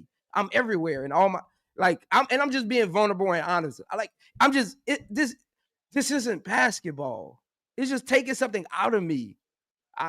Y'all got it, man. It's just a sad situation all around. It's sad. It's just a sad situation. Yeah, for sure. It's definitely a huge disappointment. I think everything about this situation is extremely disappointing. You don't get to even, the season that Angel Reese had isn't even talked about enough now. It's going to be overshadowed by this situation when she has had, in my opinion, I mean, just the leap she took this year. People don't realize you don't typically leap that far in your sophomore year, as far as she leaped. So yeah, I mean, it's crazy all around. Um, they do not care about her, therefore they're not going to do anything in her best interest or encourage her to do anything in her best interest. So I'm not shocked she came back from the back injury, because they don't care about her. And what I will say is, now, as far as they've went with her, I think she doesn't play for the, I knew before the game started she wasn't playing this game. I knew she wasn't going to play this game. I wasn't shocked. I knew she wasn't going to play this game. It's a slim possibility she plays these last two games, but I personally think she's not going to play these last two games on her own accord. I think she will continue to sit out the rest of the season and then move on. They're not, all the things you suggested, which are absolutely true, they're not going to do it. They're not going to stop the flame, even though they got the products to stop it. They're going to, if anything, try to fan it and make it bigger. And it sucks because, like you said, they taken away the basketball story out of it and turned it into Chicago Sky drama, as they do. But I just don't see Michael Alter or Jeff P fixing this. I see them, like you said, like trying to make Vandersloot feel better and her wife who's not even in the league no more feel better, and just the weird stuff that they do, man. I there's nothing Key, like not to cut you off, but it was just where's the WNBA in all of this? Like, do they think this is good for their brand? the WNBA is too busy. Yes, they do, because they're the same. The WNBA is a big Chicago Sky. They over Like, there trying to when do find they? the sun. Because for whatever we say about Adam Silver or even David Stern, they would have stepped in and been like, "Hey, let's move on, let's get this situated. We got the playoffs coming. Like, let's get views back on basketball." Like, where's they part in all of this, man? Yeah, I mean, it can't. He still could step in, right? Like to Kathy, not they could step probably in, like but speak to her. Yeah, yeah, he he can can go, go to Kathy and be like, put a word in her ear, but "Girl, what is you doing?" yeah. But she's too busy being weird too. So she weird too. So no, she's not gonna step in. If, in my opinion, the WNBA is a part of it, but that's a story for another day. So I don't think they're gonna step in. I don't think they're gonna do anything about it. I think it's just getting started, if we being completely honest. And it's crazy because it's too much going on, and I think it's just getting started. I think we're gonna hear it even more. I'm telling you, it's just going, and it's gonna get worse. It's a tit for tat type of situation, to be honest. And I think that's wild. It's okay. Well, y'all gonna go hard for Angel. I'm gonna do something else to try to throw dirt on her name. Then something like, it's just going back and forth. It's absolutely ridiculous. So I think Angel trying to nip it in the bud, sit out, do her thing, and then, you know, I said when a trade is made public, I believe she already asked for a trade, in my opinion. I just think it's not public yet. But I mean, we'll see what you got on this Showtime. What you thought about last night, and do you think she plays these last couple games, or what you think, or do you even think she should? I knew Angel Reese wasn't gonna play when I saw them. I saw her in the halftime. I knew she wasn't gonna play. She didn't have a halftime. She had the back brace on and she got her hair down. She not playing. I knew that then. The Chicago Sky is a tacky, unprofessional, disrespectful, disingenuous, very embarrassing of an organization. Like, just straight up, like let's just not beat around the bush. They're very disgusting. Very disgusting. Now we getting somewhere, show. This is a conversation I can have. Now we getting somewhere. Keep going, my brother. Now we getting somewhere. I mean, they whole front office is a bunch of DEI hirings. Let's start with Jeff P. Y'all know how Jeff P got that job, right? Because of old boy James Wade. Mm-hmm. James Wade when James Wade brought him, when they built a relationship, he brought him to the Sky. He was a JV head coach, a JV high school head coach. He had no experience in scouting and putting teams together. He was a development coach. He built a relationship with Courtney Vandersloot. He was a trained Courtney Vandersloot. That's how they built a relationship. None of these people in the front office are qualified for their job, but yet they get hired because of personal relationships. That's a problem in itself. If you only there because of personal relationships and have nothing to do with you meeting the qualifications to do that job, that's a problem within itself. You have somebody like Angel Reese, y'all supposed to be protecting. She already going through a lot of hardships with the media and personal life, dealing with all these people. Y'all know she was going through this stuff already, the racism and all this other stuff. Y'all left her out and dry for she to deal with that stuff by herself. And you expect her not to feel some kind of way. It's almost like, man, y'all forget players are human beings. They must forget all about that. Prince, you know why the WNBA they haven't stepped in, because they're used to this type of stuff. They're immune to it. This is nothing.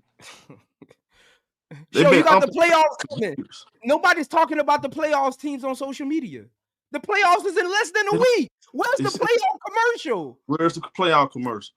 Unprofessional, disgusting. They don't care about nothing else but this doggone rivalry. I guarantee you this.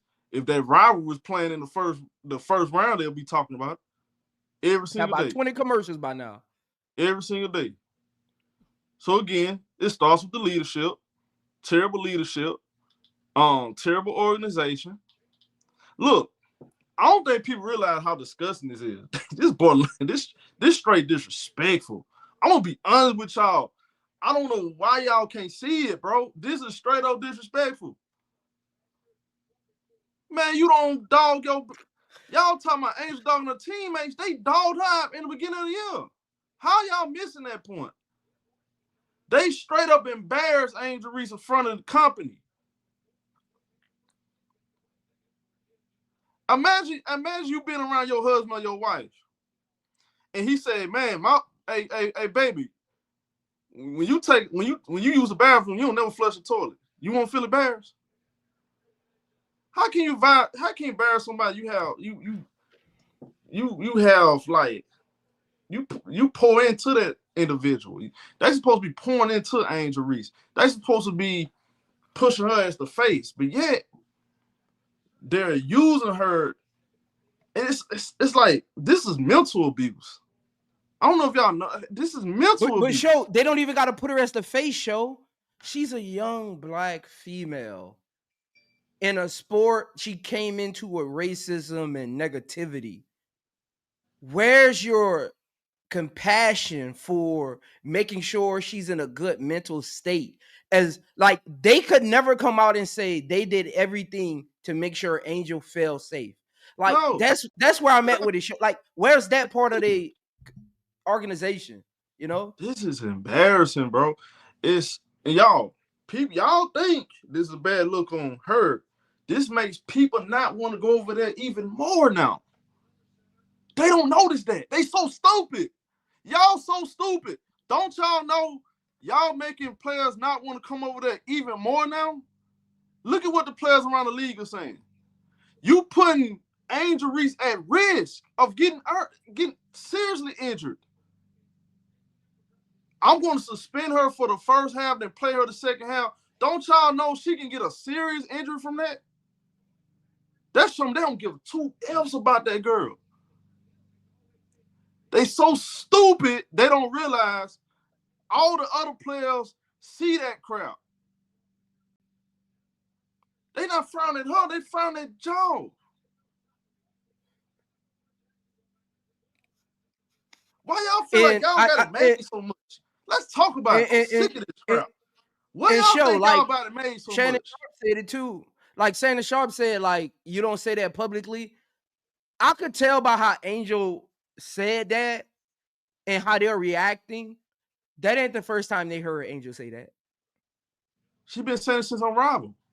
I don't think that's her first time saying that. I think she said it publicly because remember, read the whole play in the offseason show where she said she was talking to Tyler Marsh and Jeff P about what they needed in the locker room, what kind of players they needed. So she was literally saying in the offseason, she was going to them, letting them know her point of view on things.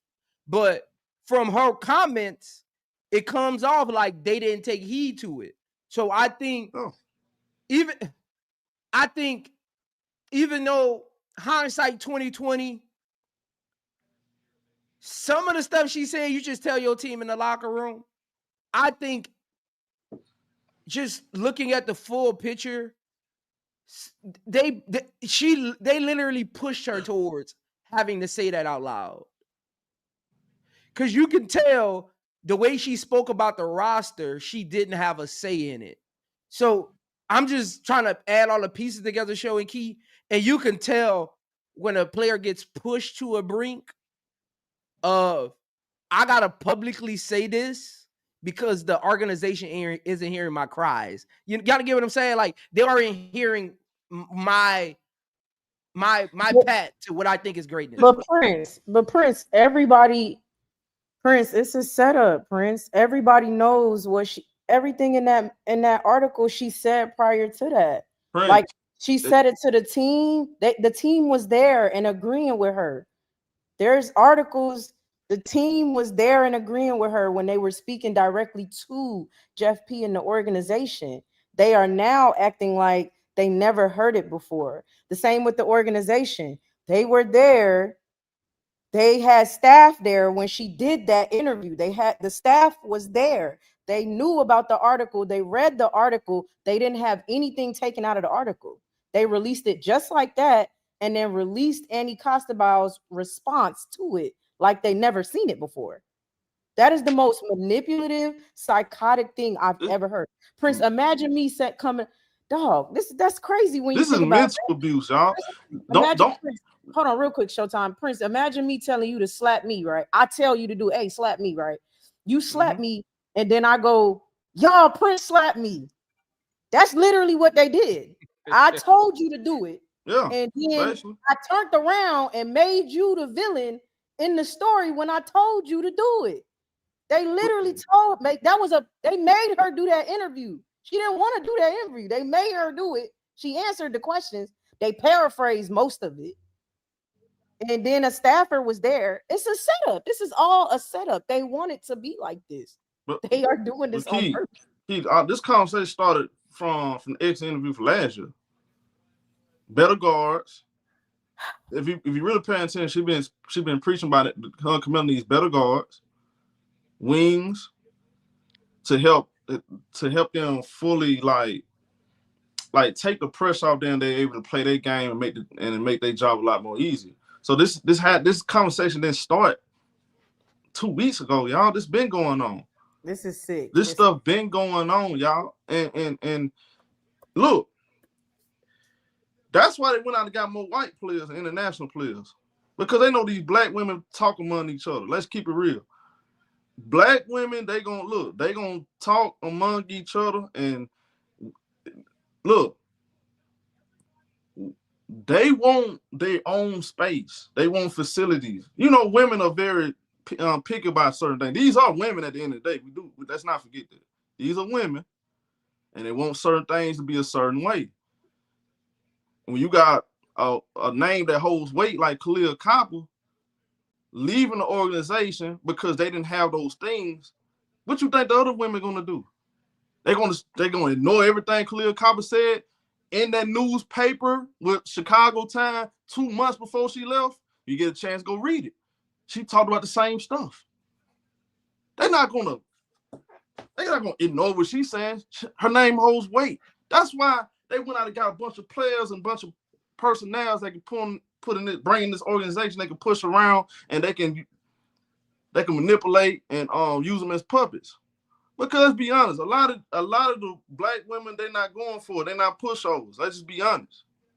If we want to going in a little deeper, you know this and I know this. These black women are not pushovers. You think Odyssey Sims gonna come to the organization and you could just gonna tell her anything, and you think you can just push her and do whatever you want, say what you want to her? No, she gonna give you pushback. They don't want nobody that gonna get them pushback. That's facts. We seen with Teaspoon out of here, and Angel Reese, they starting this now, but trust me, they gonna kick on the way out. But if you know any better, all you got to do is go pick up the pieces. Last year, X interview, Unrivaled, beginning of the year, when they talked about we want better guard play. All-Star break. What has been the conversation? The same exact stuff that's been Angel said was said about Cop and everybody else. But again, This is mental abuse. Mental abuse. They manipulating. Yeah, it's a hostile work environment. This is a hostile work environment. Showtime. That's what I was saying about the trade thing. Remember what you just said. They go kick on her way out. If they're kind of manipulating the situation while she's still currently on a roster, imagine once the season. I'm telling you, conniving people are always holding something close to their vest that they're gonna use later. That's how conniving people work. They always looking for another step above conniving. They got something else up their sleeve. One or two things up their sleeve that they still haven't done yet. That's gonna shock people. I'm telling you, they are not finished with this situation. That's why I was saying, like, we think this trade situation is going to be all hunky-dory, go here. Chicago Sky, I think they care more about ruining Angel Reese's reputation than being a good organization. So we can say they're going to try to get all these draft picks. They want foreign players. I don't think they want that at the expense of Angel Reese. I think if it was them trading E. Will or something, yeah. I think they're going to do something that we still don't see coming. I know how I've been in business a long time. I know how conniving business owners work. There's something else. They still holding up their sleeve to get the last word. I'm telling you, when you got power and money, you always want the last word. They're not going to let her leave without the last word. Watch. There's something else they still holding on to. Watch. Yeah, I mean, I think it's Angel needs to just stay prayed up, make sure her team is locked in, make sure she cross all her T's, dot her I's, and just keep her head down, do her off the court business stuff, because they got something else coming. Trust me, they got something else coming. So, Angel, if you're listening, stay prayed up, get your business team in order, and be ready for the punchback. That's all I can say. Shout out to Mario Stewart for the $5 super chat. To the 2026 Chicago Sky is going to rely on the washed up. My bad. My bad, Key. My bad. Washed up Sloot, I'm assuming, and a 19-year-old, there we go, international player. Good grief. Hey, appreciate that $5 super chat, Mario Stewart. Shout out to Dre Stewart for the $5 super chat. They didn't expect Julia to double back and tell the public that they had a Stafford there. It made the Sky look crazy. Thank you for the $5 super chat, Dre Stewart. Hey, make sure y'all hit the like button for sure. Hit the like button. I mean, yeah, we on the same page. They just getting started. That's what I'm saying. Y'all think it's drama now. They just getting started. But here's the one thing I will say. Whatever they got up their sleeve is not going to completely pan out or work on Angel. She's gonna give the league the more player empowerment for sure, because I'll say this, like Sylvia Fowles wasn't Angel Reese and didn't have what she had. Unfortunately, those lovely ladies and talented ladies who, deserve to say so, and they still did their big one. Like Sylvia sat out. She was like, I'm just gonna sit out. I'm just not gonna play till you trade me, right? So she was able to do that. I think that, like you said, her team, etc. I think somebody at my door. Hold on, Prince. My bad.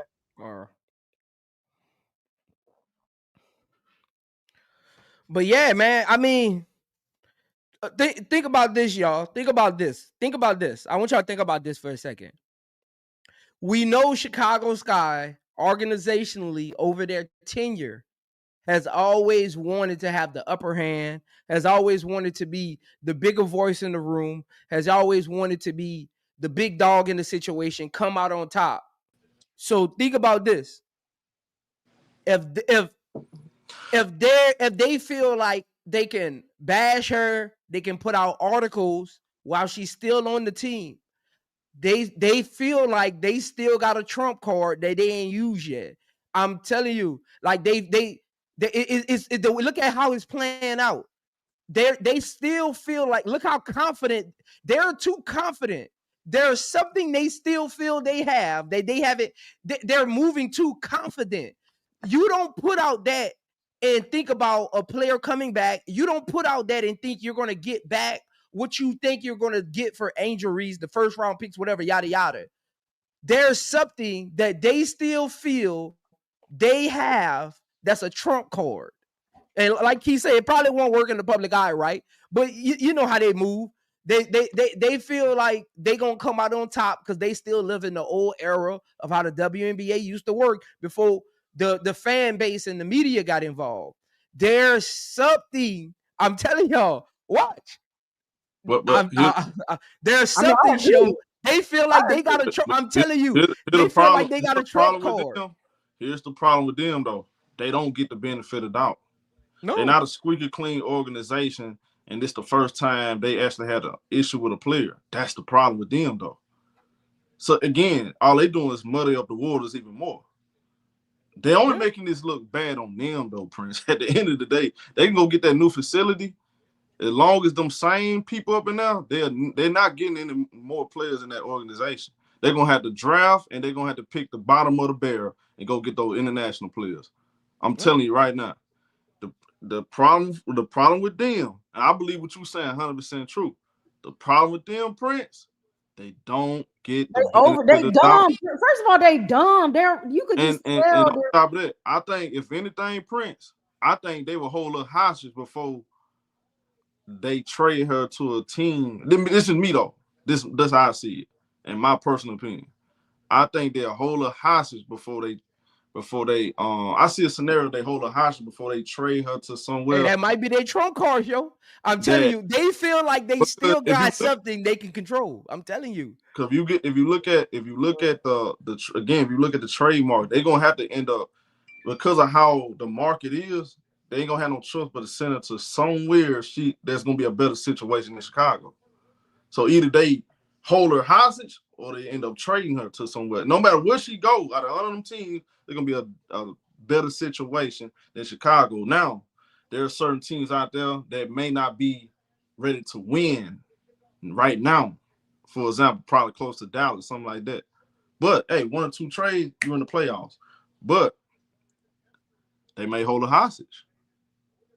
I'm telling you, you know me, Show. I be always thinking bigger picture. I be looking past the next step. You got to. I'm telling you, hey Key, you gonna do a special stream in the next 2 months. Because I'm telling you, they got something else. But I agree with you though. I agree with you. I know you're agreeing. I'm just saying again, like it's just clawing at me. You ever see something and it just keep clawing at you? Like it's something else they feel like they got. I'm telling you. Yeah, for sure. But I think clawing at me, dog. I think I think you're right. And I think that's the part, right? The operative word is think, right? Like they think they got a trump card, they think they have something, but I think they keep, because I could see that you could literally see that it's something that happens and then they run interference, and then something happens and they run. So they're trying to like write it, right? They're like, okay, let's talk like in a war term or whatever. Okay, we threw the bomb. Okay, but it ain't hit where we wanted it to hit. So how do we run interference to make sure we do hit the people? And it's like they're like, damn, it won't hit, like, because it's just not hitting. I'm gonna tell you right now, the scales is tipping towards Angel more than anywhere else, and that's not what they wanted. The whole point was the scales to tip in the Chicago Sky favor, and that's not happening. So they're like, how do I write the course to get them back to not liking Angel and tip it that way? So like you said, the trump cards that they think they got, this, that, the third, they're trying to figure out how to do that. But I don't say stuff like this to be facetious. I say this with no emotional, no fan, no nothing. Angel is the player that does have the team, the platform, the all of that if you try to do something like this with this player, like y'all don't realize she don't ask her fans to bully them. The fans just get the bullying. Yeah. Oh, you finna hold Angel? You think you finna? That's what you think you finna do? Oh, so you want picket signs in front of that's what you want? Like this is not a game. I think they thought that it was or something. I don't know why. I thought it was clear, that it's not when it comes to Angel, but she's not the player to do this with. She's just not. You can do that with not saying, I don't got time for arguments, but you could do that with Kennedy. Like she has the reputation and you can blackball Kennedy, right? Like that's easier to do. Or somebody else, But Key, that's why I didn't want her to apologize, Key, because Angel don't move like that. So I know she meant it. That's why I didn't want her to apologize, because I know she meant it, because Angel don't move like that. Like she don't play the 50-50. So I knew she meant every word she said. So that's why I wanted her to stand on it. Because I know that's her standard. Well, now you ain't got to worry. Now I told y'all though, it's just gonna take. And after that Las Vegas Aces game, it's time. It's time. Y'all about to see Bayou Barbie. You about to see Bayou Barbie. To your point, she's back now. She's back now. Your point, Kennedy. See again, that's facts. Kennedy don't have she don't have a resume and she got a bad reputation. That's not the case for Angel. That's not the case for. Chicago has a bad reputation. They Key. I'm gonna tell you something. Angel be in a whole lot of trouble if that was a squeaky clean organization. That's not though. It's not. No, I know. It has a bad track record, and they got a lot of players even before this speaking bad about the organization openly, Key. Not behind closed doors, openly about it. Yeah. Yep. Hey, shout out to Reese for the $4.99 super chat. The sky giving the vibe of cutting the.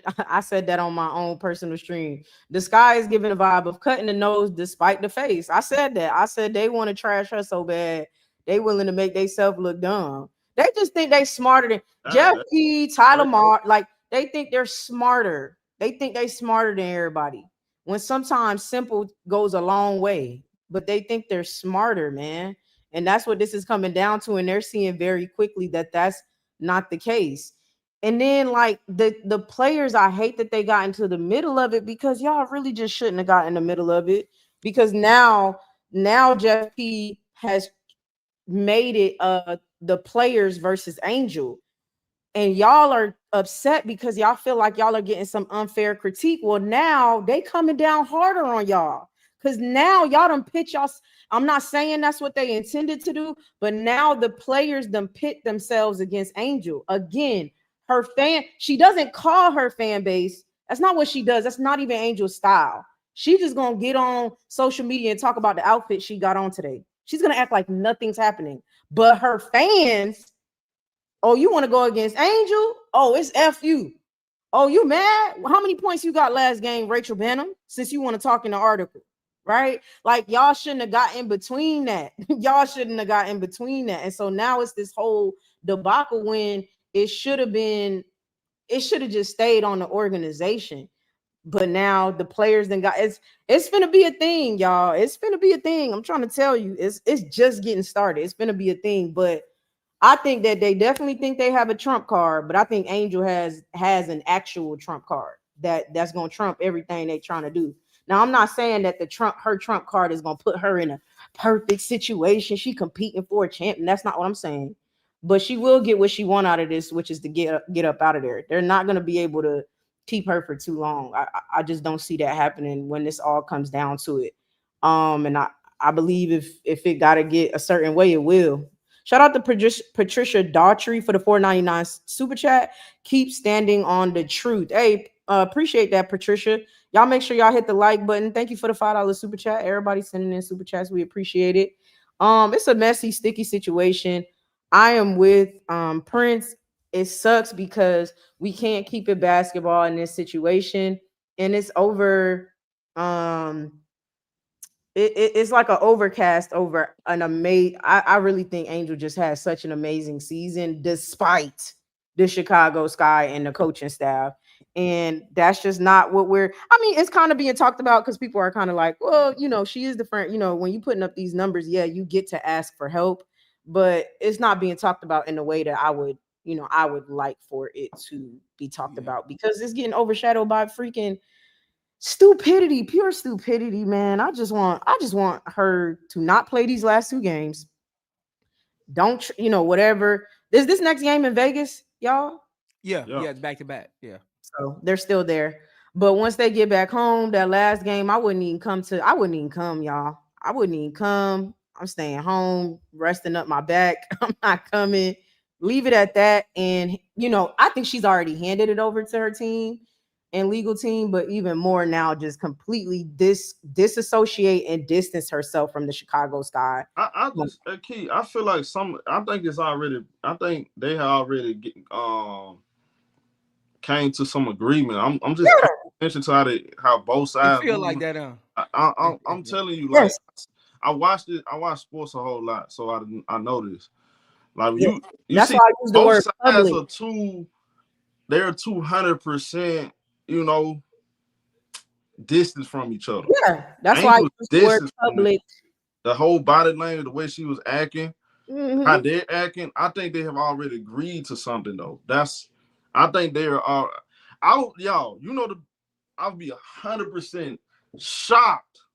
I would be shocked if I see Angel Reese in a Chicago Sky uniform.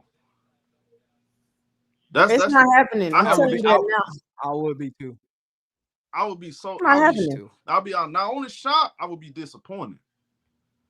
I'll be disappointed because once you come to this, once the disagreement gets outside of like the job and it gets out to the public, so you want a public humiliator. There's no coming back from that, y'all. Y'all know that.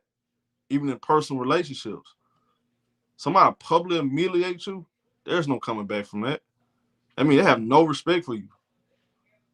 The respect is it's gone. This is turning something personal. You're trying to personally dismantle my brain and my reputation. There's no coming back to this. No, you can't. There's no sit down conversation can be had. You can try to sit down, but that's always gonna be in the back of your mind that happened. And guess what? You can try to squash beef and shake hands and kiss each other. And the back of your mind is always gonna be there. Once you lose that trust, you can't get that back. The trust is gone. The trust was already gone when they fired Teaspoon. She just wanted to stick to the script and try to, you know what I'm saying, get through it, hoping the situation get better. The situation got worse. We done went from, okay, bam, you hired Teaspoon, okay, it's still respectable. I'm gonna try to push through it. But now, there's no coming back from this. This situation is a lot worse than what happened with I'm not gonna say. Look, I'm gonna say like whatever happened with what's her name, Satu in Dallas. Whatever happened, this is way worse because you ain't even hear about Dallas and whatever happened. Good organizations show this. Good organizations don't let this stuff leak out. Nah, they keep it in house. That's what I've been saying since last season. This is way worse. You don't think Kelsey was beefing with the Aces all last season? Oh yeah. But they got structure over there. Why you think she waited till she went to a new team to say something? Because you said that before. You said that in your first press conference after you get to the new team. That means you've been feeling that way. Mm-hmm. But guess what? Whatever we can say about Becky being a bad GM, she come from that Greg Popovich era. She under that Greg Popovich tutelage. We got structure over here. We do things a certain way. I mean, look, I like I said, when this made public, I use the word public for a reason because I definitely believe they came to agreement. I definitely believe that Angel made it clear what will be happening. And I think they're going to try to counter it with what Prince is saying, which is a Trump, right? They're going to try to counter it with that. They're saying, yeah, okay, that's what you want. Okay, we're going to work with you. And they're going to try to be petty, counter it with a Trump card or whatever. But I think she's already made it clear. Her team has already made it clear. I won't be here next year. This is it for me. That's why I said when the trade is made public, because I think she already asked for it. I think it's over with. Is no coming back from it. She tried. In her head, she feel like, man, when y'all took Teaspoon away, that was already something for me. But I tried. Like, I really tried. I went to Unrivaled. You know what I'm saying? Play ball with y'all. Yeah, like I went to Unrivaled. I did the work. You went into an article and said I need to play better. I played better. Like, what else do I need to do? You know what I'm saying? It's like I realize that nothing I do is gonna matter. So why should I stay here when I know nothing I do is gonna matter? Y'all not feeling me like that. And honestly, they've been setting up the play to trade her. They've been trying to trade her. It's gonna look like it's her who wants to be traded when they've been they just been trying to push her to want to be traded. Y'all never had somebody force you to break up with them. They want to break up with you, but they do everything in their power to get you to break up with you. They start cooking food they know you don't like. That's what they start beefing with you, fighting with you. You like, man, why we don't never fight? Why we fighting over? But they already ready. Right, the other girlfriend is old girl overseas. What that girl name? Silka. That's the other girlfriend, right? So they fighting with Angel, right? They starting fights, right? But this isn't what Angel wanted, but that's what they're trying to make it look like. It's the optics of the situation. Let's make it look like she's disgruntled. Let's make it look like it's her who wanted to trade. But they've been wanting to trade her. That's why all the arguments piss me off, because none of it actually matters in the grand scheme of things, because this is just what they wanted. Why does it matter if she threw her teammates under the bus? It doesn't matter actually, which isn't what happened. But why does that matter if really they just want to trade her, y'all? And that's just what they've been trying to push to get done. Once you put that into perspective, nothing else should matter, seriously, because they just been wanting to. That's what's been going on. That's just what it is. So let's get this over with. Come on, drop the think pieces, drop the dirt you got on her, a recording, whatever. Let's get, because I know it's gonna get worse and it's gonna get bad and it's gonna I'm just ready for us, because I already see what's about to happen. Let's move on and let's trade her and get her up out of there, man, because y'all never wanted her anyway. Send her somewhere where they want her. I'm gonna tell you something, Key. I think there have been conversations going on behind the scenes this whole entire time. We saying the same thing, so we saying. And I really think, because how they've been moving, showing up to her school giveaway. I know you want. I'm not trying to make a big deal out of it, because you see that with teams showing up to support their players' events.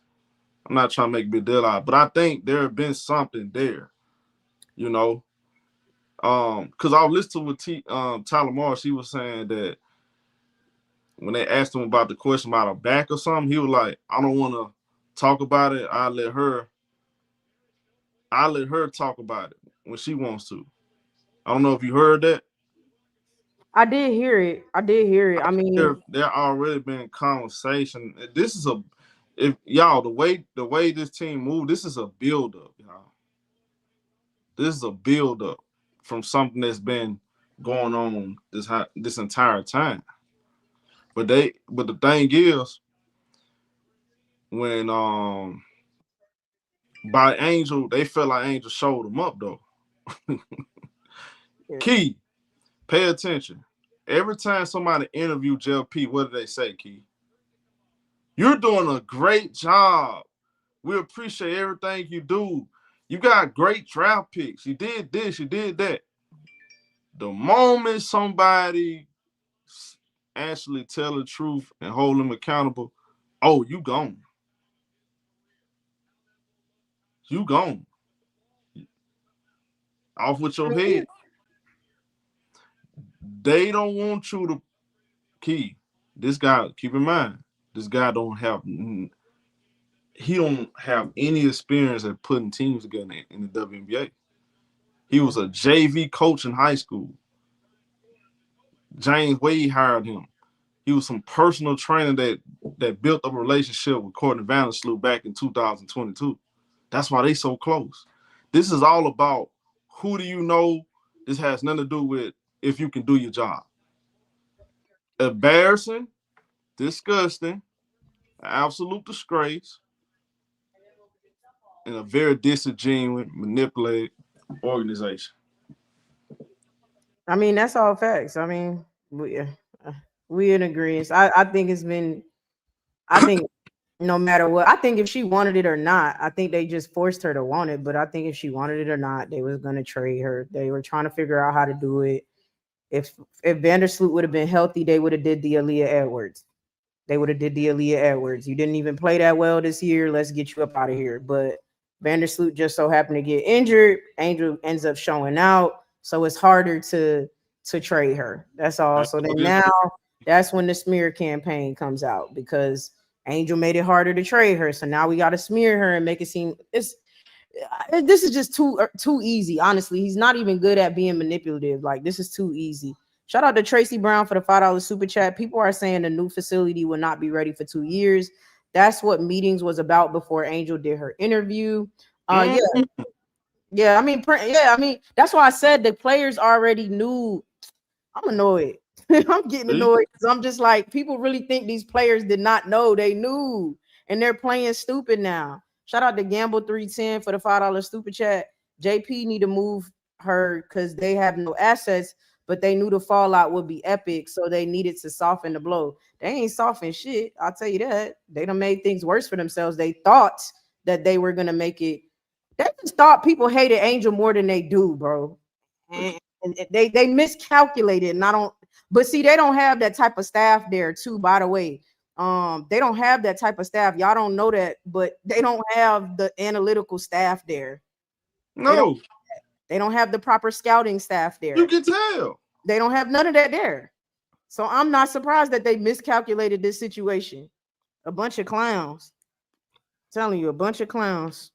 So not shocking at all, man.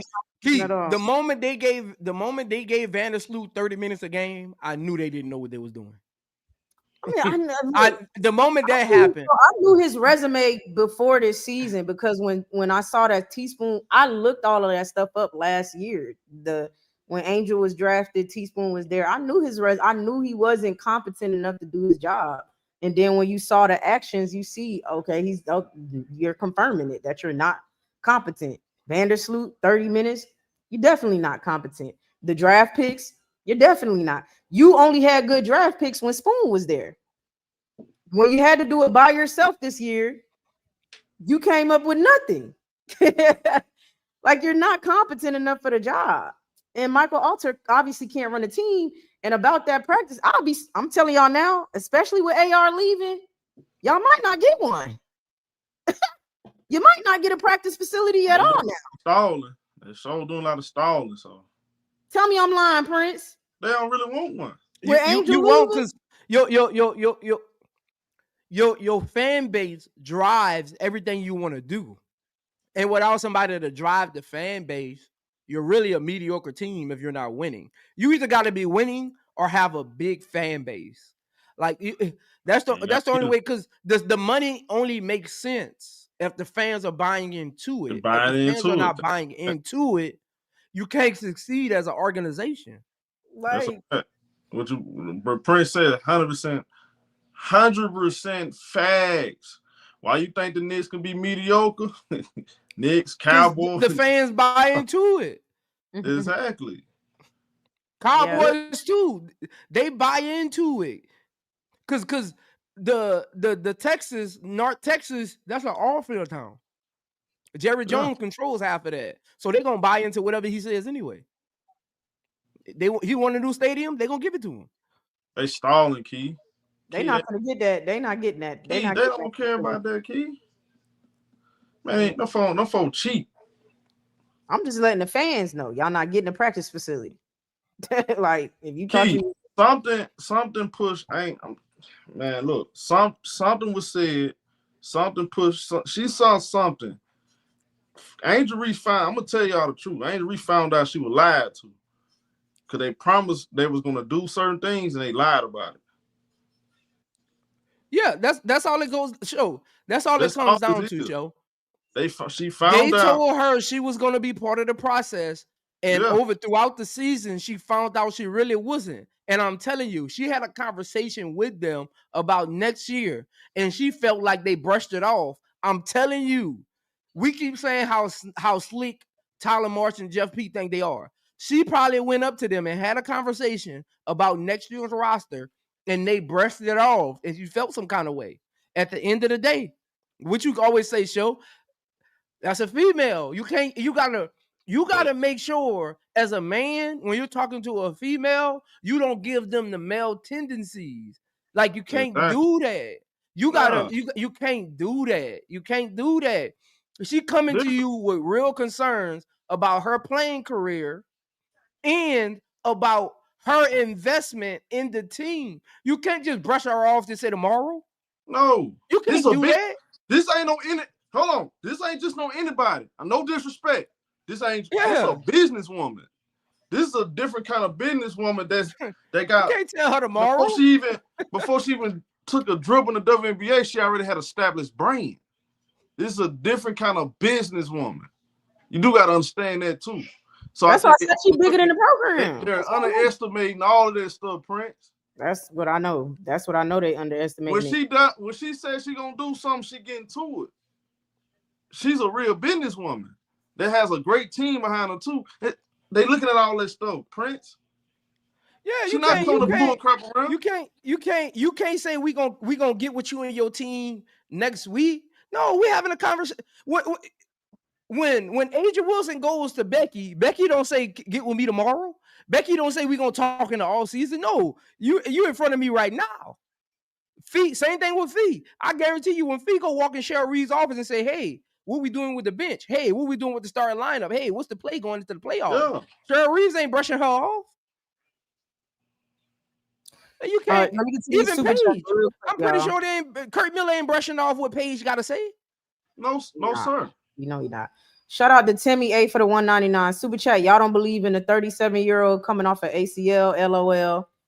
Thank you, Timmy A for the 199 super chat.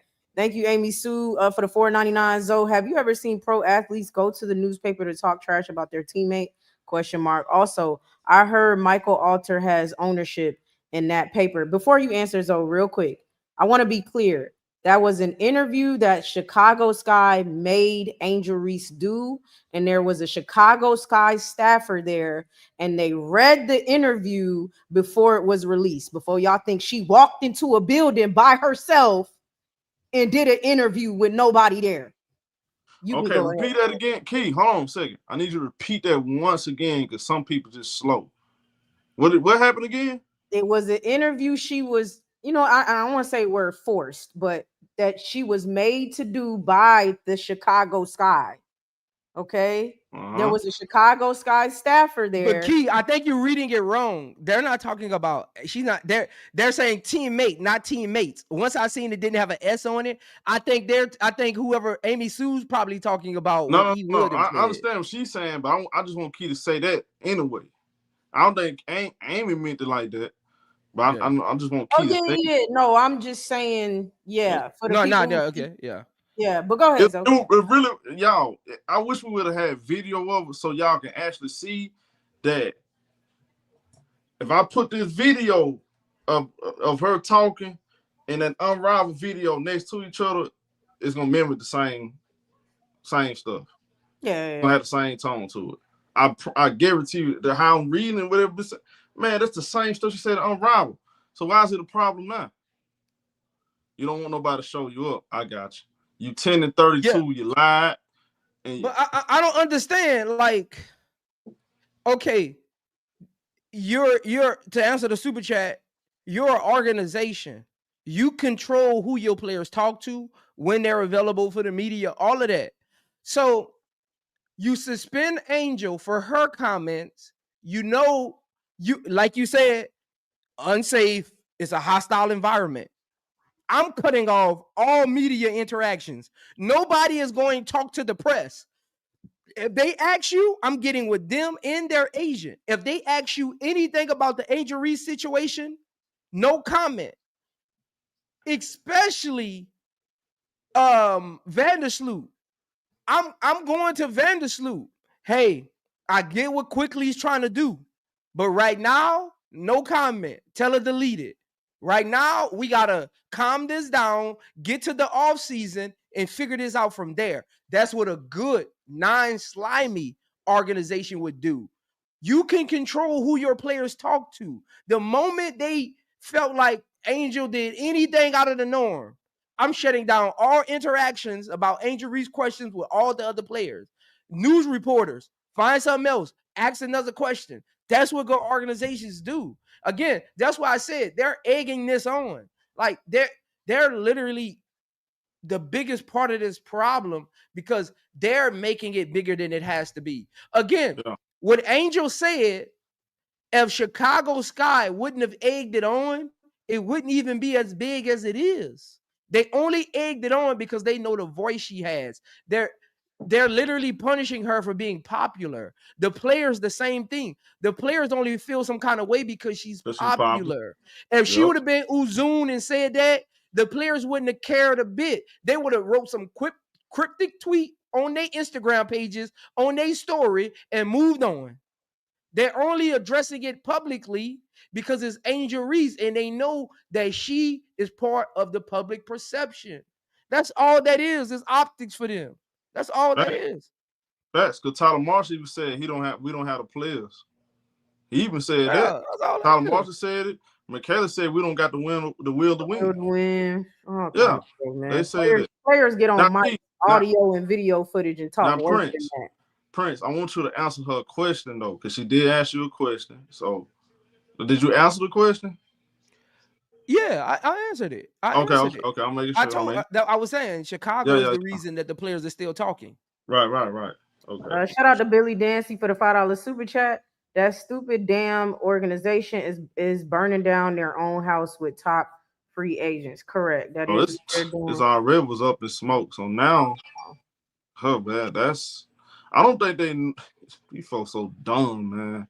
This gotta be this gotta be the most poor, the most poor ran organization I ever seen in my lifetime.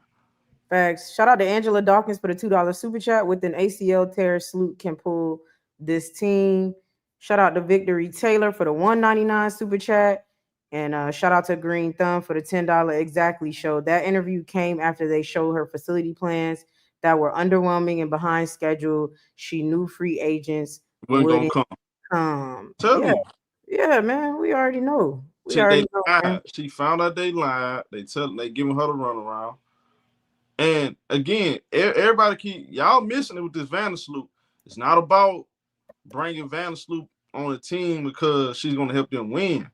Did y'all hear what Vandersloot said? She didn't care about that. Vandersloot said it may not help us win, it may help us win. This is all about bringing her to the team because she has a good relationship with them. This is a personal thing. They run this like a fast food restaurant. I keep trying to tell you. Go ahead. Yeah. They didn't care. They didn't care about none of that, man. They didn't care about winning. Vandersloot they got blew out. Vandersloot smiling. I mean, that's just not their worry. Vandersloot came here to finish out her career and try to, get more records or something like that, man. That's all it was. That's all it was. I got you.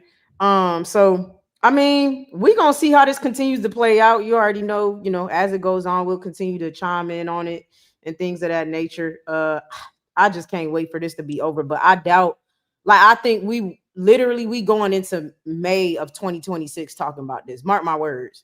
We're going into May of 20. That is insane when you think about it. We're gonna go. I'm telling y'all right now.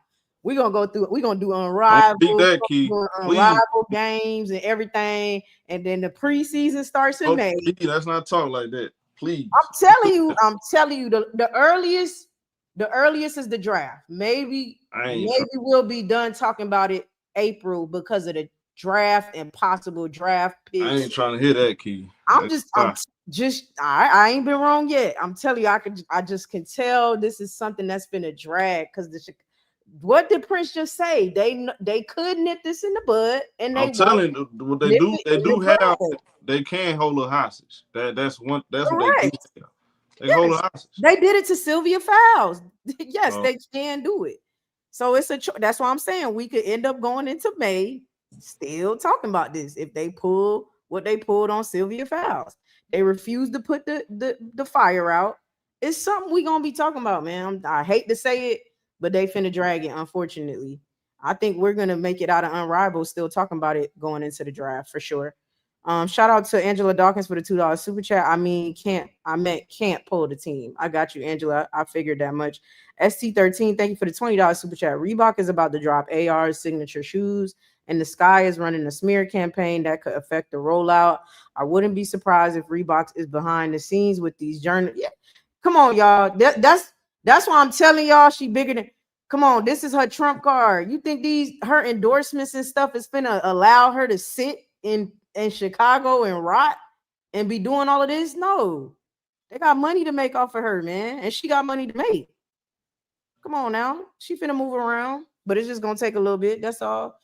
But speaking of teams and organizations, in the offseason, the Indiana Fever made a lot of great moves. As far as trying to build a team. Great is a subjective word, but they made moves for sure in trying to build a team. And so they went and got Natasha, Sophie Cunningham and a couple of others to put around Caitlin Clark. Caitlin Clark ends up injured for most of the season. And Kelsey Mitchell just being herself. She's doing Kelsey Mitchell things, you know what I'm saying? But she's in the MVP conversations this year, and she's carrying that team as, in my opinion, she's carried it in the past.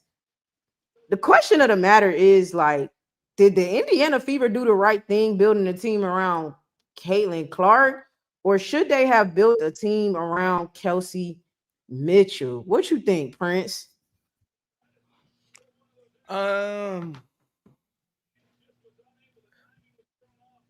would choose Kelsey Mitchell because, again, we got to take off our fan hat. These conversations, you got to put on your GM hat of what makes more sense when you're like building. Even with Cece, I think she can be a way better player if she plays off of Kelsey Mitchell and not the other way around. Because Kelsey Mitchell attracts so much attention. She can get better opportunities at the threes she want to shoot, right? You want to shoot the logo threes? Let the team focus more on what Kelsey has going on so you can move off the ball a little more. It'll help her game. It'll free up her shot. It'll help her see the court a little better. Because when you got the ball in your hand, you're coming across half court. Teams are just rushing you, trapping you, and now you gotta kick it. And once you kick it, you don't know how to play off ball, and you go stand in the corner. That's not good for the offense, the morale of the team. Systematically, it's hard for a coach to kind of draw plays because off the next pass, you're not moving. And I don't think Stephanie White is going to force her to move and play off the ball and cut here, because that's not really what she wants to do. And I don't think Stephanie Wright is the right coach to convince her of that. That's one reason I feel like it would be easier for the team to build with Kelsey Mitchell as the centerpiece, because Caitlin needs a certain coach if she's going to continue to progress. And I don't think that coach is on this roster. Kind of like we talk about with Chicago with the culture. She needs a coach that's accomplished with a culture that can come in and help that team elevate. Because, I mean, even with Caitlin, I still got him as a first-round exit because it's not built for Kelsey.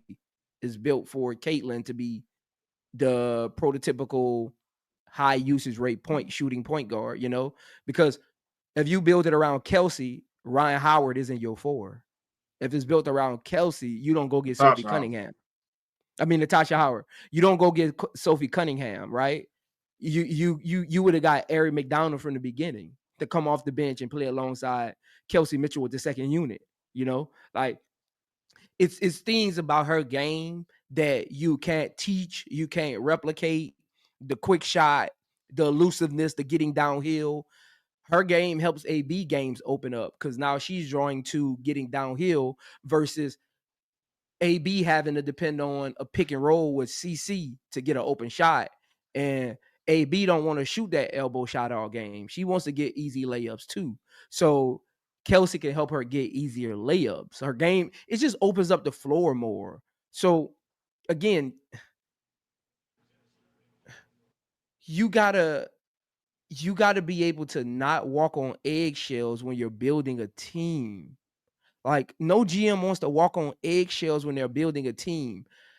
Think about this. If I'm building the team around Caitlin Clark and I know that's not beneficial to the other 4 players on the court, as a GM, how am I really showing what I'm capable of as a GM, my talent? Because yes, the players want their legacy, but trust me, GMs want to build theirs too. GMs want to say, I put this team together. GMs want to say, I'm the reason this team got championships. So GMs got egos too. Look at Jeff B. Like, GMs got egos too. So you right look on at point. look at what Showtime and Key. Look at what everybody in the media is saying. Caitlin Clark is the reason she's here. Caitlin Clark is the reason this player's here. You don't think their GM hears that, feels that, and they're not winning? They're like, man, we gave her everything. We wouldn't get players that would fit her. We wouldn't get players to cover up for some of her deficiencies, and she's injured. Kelsey Mitchell's still here. Kelsey Mitchell still got this team in playoff contention when everybody thought it would all fall apart, right? So that should give the GM a little bit of confidence, like, hey, hold on. Maybe we've been looking at this all wrong. Maybe we've been looking at this all wrong. And Kelsey Mitchell has something you can't teach: heart. You can't teach heart. She has something like when you watch Kelsey Mitchell play as a player, I would want to play with Kelsey Mitchell because I know we about to go get it. Like I watch how she plays. I would want to play with a person like Kelsey Mitchell. Players gravitate towards people who have that kind of moxie about them, especially when you're like a baller. Like she's a baller and she got that moxie about her that would attract free agents where GMs don't got to work so hard. Like with CC, you got to think about when you're recruiting as well. I gotta do a little more persuasion. I gotta sell the off the court stuff, right? Versus Kelsey, hey, you could fit right here. This is what Kelsey does well. This is what the players that we're keeping do well. This is how I think you can fit in. Like it just gives it an easier build to kind of build around. And Kelsey Mitchell doesn't ask for much. Again, it's just easier building around players like Kelsey Mitchell versus like high usage rate point guards. Kind of like with James Harden, right? High usage rate point guard, but does want to pull up a lot of threes. Is trying to like create their own shot. It's very difficult for GMs to put competent players around them because you got to go scour too much, and then only certain players can play there. So you don't want to get too many bigs because they won't play well with her. You got to go get all these stretch fours. You got to go look for the best top defenders. Like it's just too much. It's too much. It's a hard job. If you could do it, you're a great GM, but it is a hard job. It's just a lot. It's just a lot. It's just a lot. Okay. I mean, do you think that she'll even be here next year for them to build around her or get more players to complement her? Yeah, I don't think she's going anywhere. I don't see her leaving Indiana because her being in Indiana is her calling card. Like it's her like her calling card is her being there. You kind of get what I'm saying? Like if she was in California, it wouldn't hit the same. If she was in Texas, it wouldn't hit the same. Like her calling card is she's still in that little East Coast close to Midwest. Iowa. Like it's Yeah. just homegrown. She got that homegrown feel to her, right? Yeah. It's like LeBron when he went to Cleveland versus Miami. No matter what he did in Miami, that'll never be his calling card. You know what I'm saying? Like that's always gonna be Wade County, whether he had won the championship or not. Like it's kind of even LA, like Houston Comets have already established in Texas, right? Like you think about the sport, like they already got like nothing there that could overshadow what she is. You kind of get what I'm saying? Like there's nothing I for the get what fan you're base to push back saying. on. I definitely get what you're saying, and I think she would want to. I just don't know if she does and has to stay in that shadow and them not getting played. Like, why would I stay in a situation where they're not gonna do what? Oh, you talking about everything Kelsey or Caitlin? Kelsey. Oh, I thought you ain't heard how I was saying that. I thought you were talking about CC. No, I yeah, said, do you think Kelsey gonna stay there so that they can get players? Because my question that I posed was, should they have built a team more so around Kelsey Mitchell? Well, Kelsey is. I was asking. Kelsey's a plug and play player on any team because she's not a media darling. She's a baller. So she's a plug and play player on any team. She's going to be successful wherever she goes. So that helps her move on. So if Indiana comes to her in the offseason and try to shortchange her, that'll just help her move on because she's a plug and play type of player. She can fit in. She can go to the Aces and fit in better than Jewel Lloyd would. She can go be alongside Paige, right? Where they don't have to draft AZ, where they can go get a big. Like, you know what I'm saying? Like things like that. Like she would fit along so many different systems because she played off the ball. Yeah, she's a three-level scorer. I don't think y'all realize. I think she's gonna leave though. I ain't gonna hold you. I think she's gonna leave. I don't think she's staying in Indiana in this offseason. I think she's gonna leave. And I think she should for the reasons why you think she's gonna leave though? For the reasons he just said, everything he said about her. You think she's gonna leave? Because I ain't really hear him clearly say she's gonna leave. You think no, I didn't. I said that. Prince, he didn't say. I'm saying that. Prince, you think she's gonna leave?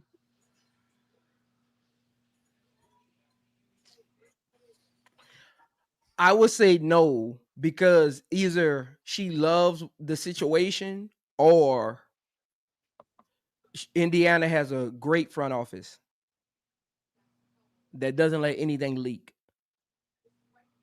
I would say no, because I don't think they're going to shortchange her. See, I'll let you finish, Key. I'll get to my point because you actually making some good points, and even though you ain't know you was talking about CC with a lot of points you made. I could say that the same thing for Kelsey. As far as like, because Kelsey Mitchell's homegrown and she played Ohio State. Yeah, right there. I mean, it's all about what she wants for herself. So I'm not speaking in absolutes, right? Like I said, I think she will leave, right? When is the Cleveland team coming? That's a couple. That's 27. Like, I think it's like 27, 28, something like that. Yeah, that's a y'all can see a sign in a 1-1. I mean, for me, I feel like she could leave. She could leave and go back. You know, she could leave Indiana and then go back to Indiana. You know, when old girl rookie contract is up. So you think she gonna leave, Key? Just straight up leave? No, y'all. So Key, I want you to really think about it. Think about it, Key. You act like I'm saying it like she gonna leave. I'm saying I think that's why I say like she's not a media darling type of person. Like she ain't gonna go. I don't think she's gonna chase the high. She might leave, she might not leave. That's all I'm saying. And if she wants to get somewhere, I personally feel like she will leave because I don't think you get somewhere on that team. I'm sorry. I don't think you get. And when I say somewhere, if you want to win a championship, if you don't want to just keep being a first round exit or something like that, Kelsey Mitchell should leave, but she may not leave. She may not. So, hey, Key. I think this was going to determine the Key. Mm-hmm. Let me see. What's the age?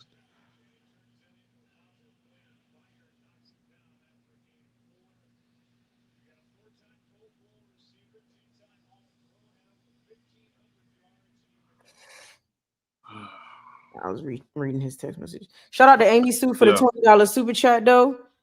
Zoe, can you clip those videos from earlier this season where you talked about how Vandersloot was playing like she was the star of the team and not really passing to Angel and Camilla and circulate them around social media? Thank you, Amy Sue. That's a good idea.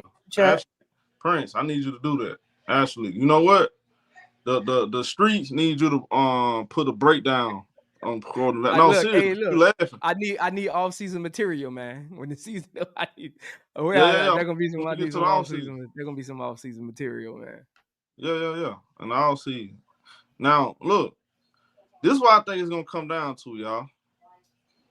It's gonna come down to when they negotiating her contract.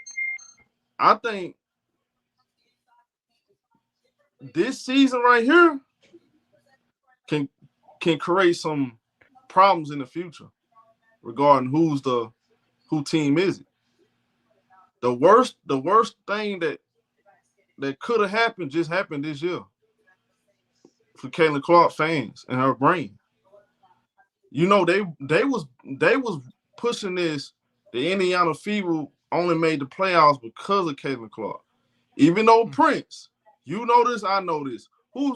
Is Caitlin Clark number 1 in win shares on that team last year? Nope. She was number 3. They turn back around and make the playoffs despite Caitlin Clark only playing 12 games. Kelsey Mitchell, she has a lot of leverage now, y'all. Mm-hmm. They made the playoffs because of her. Yeah. Oh, she got a lot of leverage. It would have been so much different if Caitlin Clark was playing and they winning, right? Cool. I mean, not to say she didn't have leverage, but it's like it'll be kind of different though, Prince. You know what I'm saying? Well, this Caitlin Clark team, and we made the playoffs the last 2 years because of Caitlin Clark. Before then, we didn't make the playoffs, so it'd be a little different. They made the playoffs because of Kelsey Mitchell. Caitlin Clark only played 12 games. AB been good. She been inconsistent though. Now, her and her people, they can walk in that office and say, "Look, I want this offense built around me. I want to be the number 1 scorer night in, night out. That's what she does best. Why would she not? She don't even got to say that, show. She just got to say, I don't want Caitlin Clark to be the deciding factor on how many shots I get. Like, that's all she got to say. Yeah. That's it. There you go. And you think she gonna say that? If she again, if she wants to continue her legacy, yeah. Because alongside Caitlin Clark, she not no first team All WNBA player. Nope. That's why I think that's my percentage, my 60%. I'll give you the 60 to 40. That's my 60% of why I think she'll leave. Because I do think that I think they made it to the playoffs last year because of Kelsey last year. That wasn't because of Caitlin. I agree. Because of Kelsey. Like, Caitlin's not a deciding factor. But the Indiana Fever front office, they're not off of that Caitlin Clark train just yet. It's not time. Especially, I think they're not off until her rookie season, to be completely honest. They just showed you they love Caitlin Clark by protecting her. See, people don't want to talk about that. They don't want to talk about why she didn't come back. It ain't had nothing to do with she just wasn't healthy enough. It had something to do with the styles clashing. Am I lying? Yes, I know that, but that's again the style. Why I'm saying I think she'll leave, because she's gonna have to put up with that again next year. Caitlin will be healthy. Christy Sides was still trying to figure out how she was gonna best utilize Caitlin Clark. She was still trying to figure out, y'all. I'll never forget this. I was talking to Prince. We were watching the Valkyries game. Prince, you remember that? It was the Valkyries. I said, Prince, you see how she just standing right there at the corner? Right, not at the corner. It was right at the wing. She was right at the wing. Eric McDonald was in the game. Yeah. I said, you see that, Prince? Why is she just standing there? Because she wants the ball. She wants to be responsible for everything that happens on the floor. If Kelsey scores, she want to make sure she gets the assist for it. Get the assist. If AB gets a layup, she want to make sure it's off of her dink and dunk. Like, I don't know. Again, what helps Caitlin Clark with Kelsey Mitchell staying, like I said, is she's homegrown too. She got drafted there, and she's not a media darling where she's not big into the spotlight. So that's going to help her when it comes to staying there and benefiting Caitlin. We just talking from the benefit of her staying there to help Caitlin. That's what's going to benefit her. Caitlin, her personality. If Caitlin a real point guard, why she can't do it, Prince? Because she's because again, you got to be able to sacrifice as a point guard. Like, if you're not willing to sacrifice so Kelsey Mitchell can get off, then you're not the point guard that Kelsey Mitchell needs. She needs a point guard that's going to sacrifice their game, get her the ball in the right spots on the court, move with her. That's the best version of Kelsey Mitchell, and that's what Eric McDonald did. That's what Sydney Colson did before she got hurt. Indiana needs to rely on Kelsey Mitchell's scoring more than Caitlin Clark's 3-point shooting. 3-point shooting. That's where they need to figure out. Say that one more time. That's the clashing part. They need to rely on Kelsey Mitchell's offensive firepower versus Caitlin Clark's 3-pointers.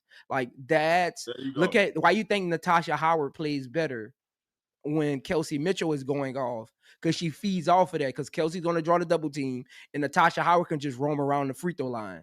Like, that's when you get the best Natasha Howard. When she can roam by the free throw line, hit that little floater, get the pump fake, and drive to the lane on you. Natasha Howard really wants to get to the free throw line. Look at her free throw percentage, her free throw attempts with Caitlin Clark and without Caitlin Clark. Look at her free throw attempts. That's why you think Natasha Howard had to look like a shell of herself. She's looked like, because when Caitlin Clark is on the court, Natasha Howard is relegated to go standing in the corner and waiting for the kick out. That's not her game. She's not a catch and shoot player. Prince, what was the WNBA best game with any other field? The first game Caitlin Clark missed. I think she had like 29 or something. There you go. It was the first game. It was the first game she missed. It was the first game. There you go. It was the same thing. That's why she couldn't start. That's why she had to go to the bench.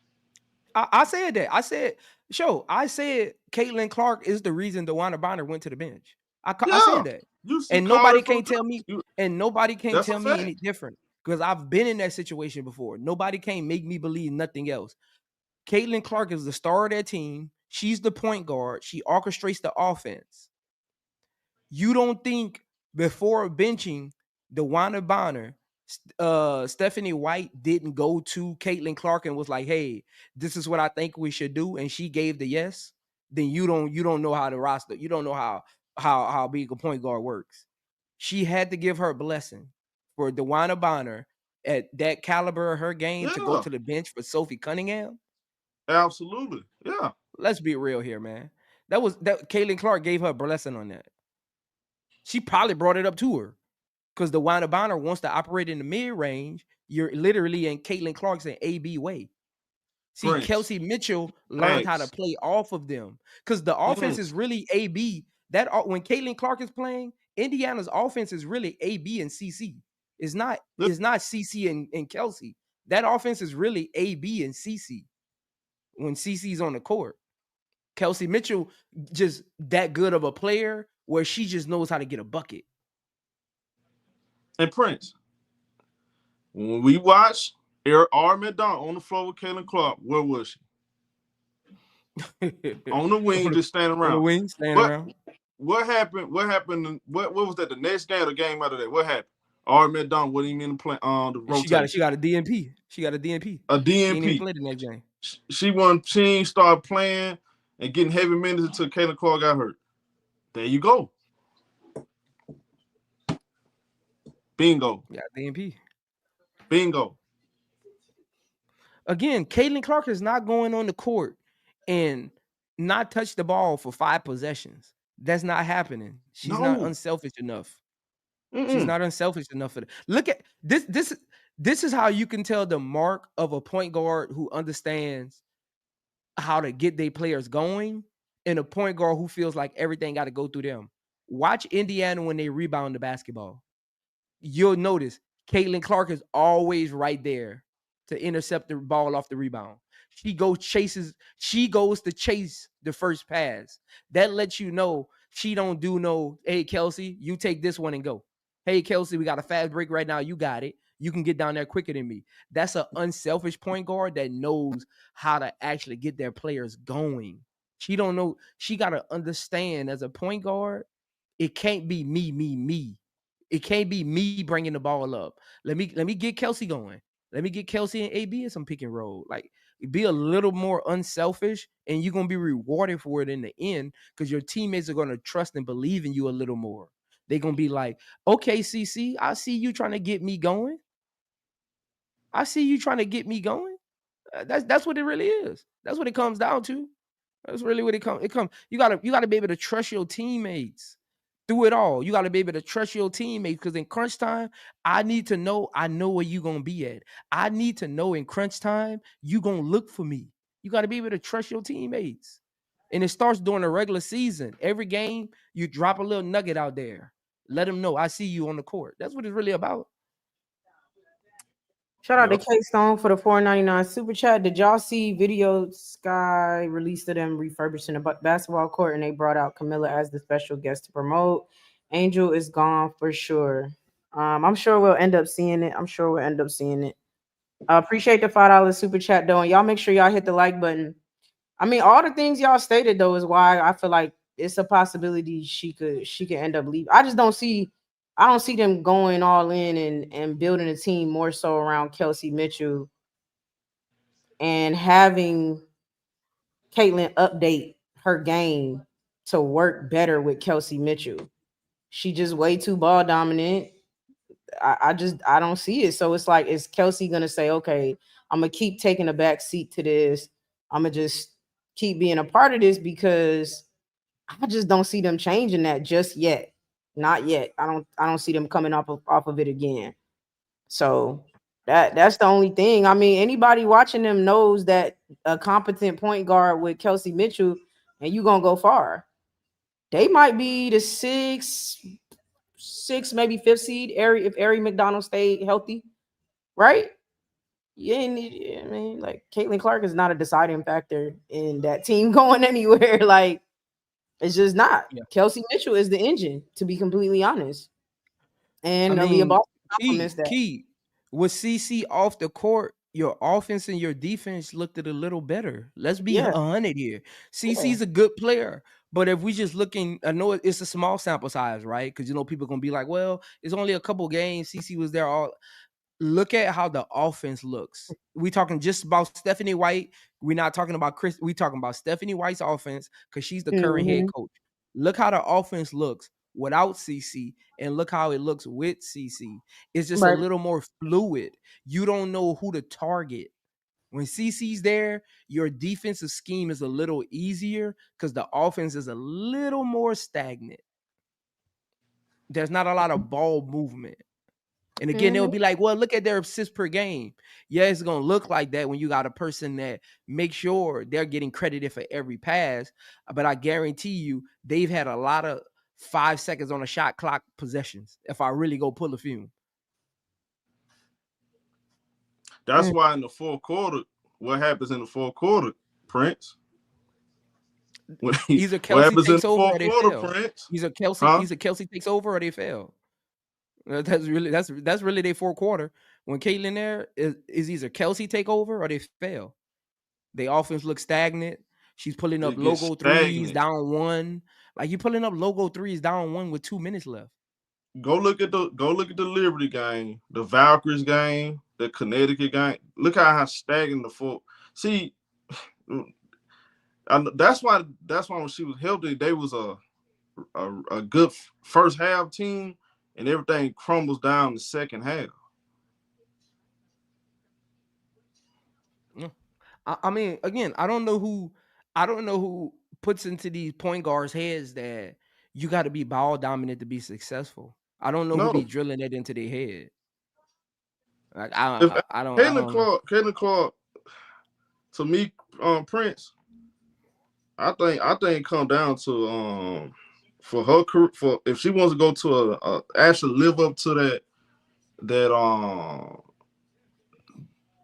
that's best player in the world. What is it? The greatest player, whatever the expectation is. To me, it's gonna come down to her knowing how to play off the ball, Prince. I think she gets too much credit. They say she's unselfish because they look at her assists. They're not looking at how she's getting her assists. That's the problem. Y'all not looking at that. Kelsey Mitchell Again, goes man, legacy is possessions about without getting winning, the ball. man. We always mention legacies, man. Legacies is about winning. Like legacies is about winning, having big moments. Hey, look, Like Prince. Let me address this dude right here. Absolutely, we get on Olivia. We talk about Olivia Miles too. Do we not? yeah, We yeah. talk about Olivia Miles too. Some people don't even like me because I tell the truth about Olivia Miles' game. So yeah, you talk you coming on this side, and we actually talk basketball. We say the same thing about Olivia Miles. You see, you don't even know what's going on. You don't know what was said. We said the same thing about Olivia Miles when it came Hannah Dongo. The same exact stuff. Literally. That's why I said I don't even want her playing with Angel. Angel Camilla in all Chicago. I don't think that'll be a perfect fit when you really think about it. Yeah, yeah, yeah. Because yeah, yeah. It just wouldn't for both of their careers. I think they would eventually butt heads because, again, once the big brass gives you a title, you got to live up to it, and that's what people forget. People forget. They look at players and be like, "Oh, this player's great at assists. They can play with this player." But when a media gives you title this or title that, in your head, you feel you got to live up to it. The GMs draft you off of that title that the ESPNs and the upper brass gives you. So you got to live up to that. So when you're playing alongside another player that kind of wants to do the same thing, you're going to be just butting heads every game of who gets to run this possession. versus playing as a unit. And you don't want 2 star players on your team having that kind of like situation. Again, you'll start getting into that Kobe Shaq situation where then the front office got to make a decision because both of you want to be the focal point of whatever play you're running. And it always comes down to it. That, Prince. They don't understand it always that. comes down to it. Somebody got to sacrifice. They don't understand. They don't understand the nuance of basketball. Yeah. They don't. They don't understand the concept of basketball. They have been brainwashed to look at just the stats. Oh, this person got a triple double. This person did this, did that. They're not really looking at the nuance. That's the problem. Y'all get too caught up in the stats and man, I done seen players have a triple double Showtime, but if they didn't get them in the way that they wanted to get them, they still mad. They still mad, exactly. Because they want to play their game. Come on, bro. Yeah, that's just how it goes, dog. Shout out to SC13 for the $4.99 super chat. By the way, Angel is listed questionable tomorrow. She ain't playing. I mean, I don't know how many times I gotta say it. Yeah, Angel not playing no more this season. I said it before the Vegas game, bro. Yeah, she not playing. Let's pack it up, everybody. It's fine. There's only 2 games left, right, Key? Yes. Yeah. Like, come on, man. It is what it is. Let's move on, y'all. Let's move on from that. She not playing the rest of this year. Well, I mean, all valid points about the Indiana Fever building a team more so around Caitlin Clark, and you know how they probably would have been better to get players that complement. Obviously, would have been better to get players to complement Kelsey Mitchell. I mean, I really am curious how they're gonna go into next year, and what that's gonna look like with the free agency coming up, and if they do go about it that way, if Kelsey uses the leverage that Showtime says that she has, and that she does have, but if she actually ends up using it versus just kind of succumbing to the Caitlin Clark train, I just got to deal with it type of thing, or if she even, goes to see what it's like out there, next year, it definitely remains to be seen. But you got any more thoughts on that, Showtime, Prince? No, ma'am. Good show. We got everything, Yeah. Clear the business with all, got everything taken care of. Everything was said, need to be said, was said. So for sure. We got the playoffs coming up. Mm-hmm. We're gonna get a lot of more information week to week, day to day. Make sure y'all subscribe to Key Facts, WBB Universe, Iams of Media, especially for all Aces games. He gonna be going live. Ace is gonna be an Aces fest, all playoffs. Make sure y'all subscribe to the channel.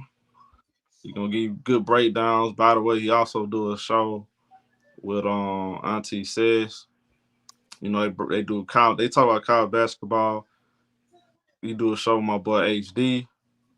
What was that? You got a football show, HD, right? So Playbook Connection. Playbook Connection. And man, Sunday, 10 a.m. Man, we may or may not come up with something yet. We don't know yet. We're gonna drop something this summer. We may or may not. We'll see. Something this all season. Subscribe. Make sure you subscribe. Y'all know who it is. Me. Y'all know who it is with me, man. Oh, Showski, the hardest pill you ever had to swallow. Hit the like button. Go ahead, Key. Yeah, man. Make sure y'all hit the like button. Appreciate everybody sending in super chats. Showtime On Point Sports, all one word. Type that in. Subscribe. I Am Zone Media, all one word. Type that in. Subscribe.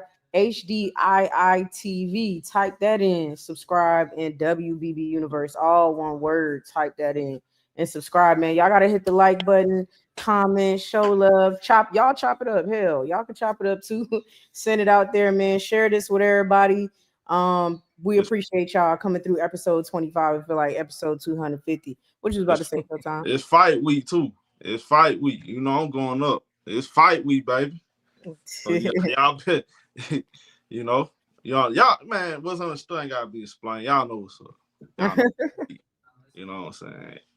For sure. All 3 of us, including my brother HD, Scribe, Welcome HD TV. We all cooking.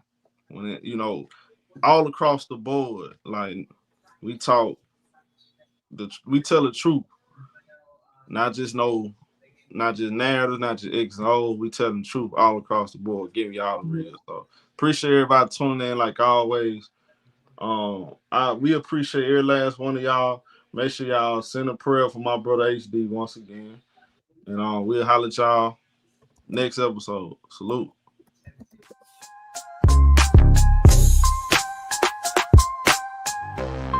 Yeah, look, dribble the drain, we caught the debate.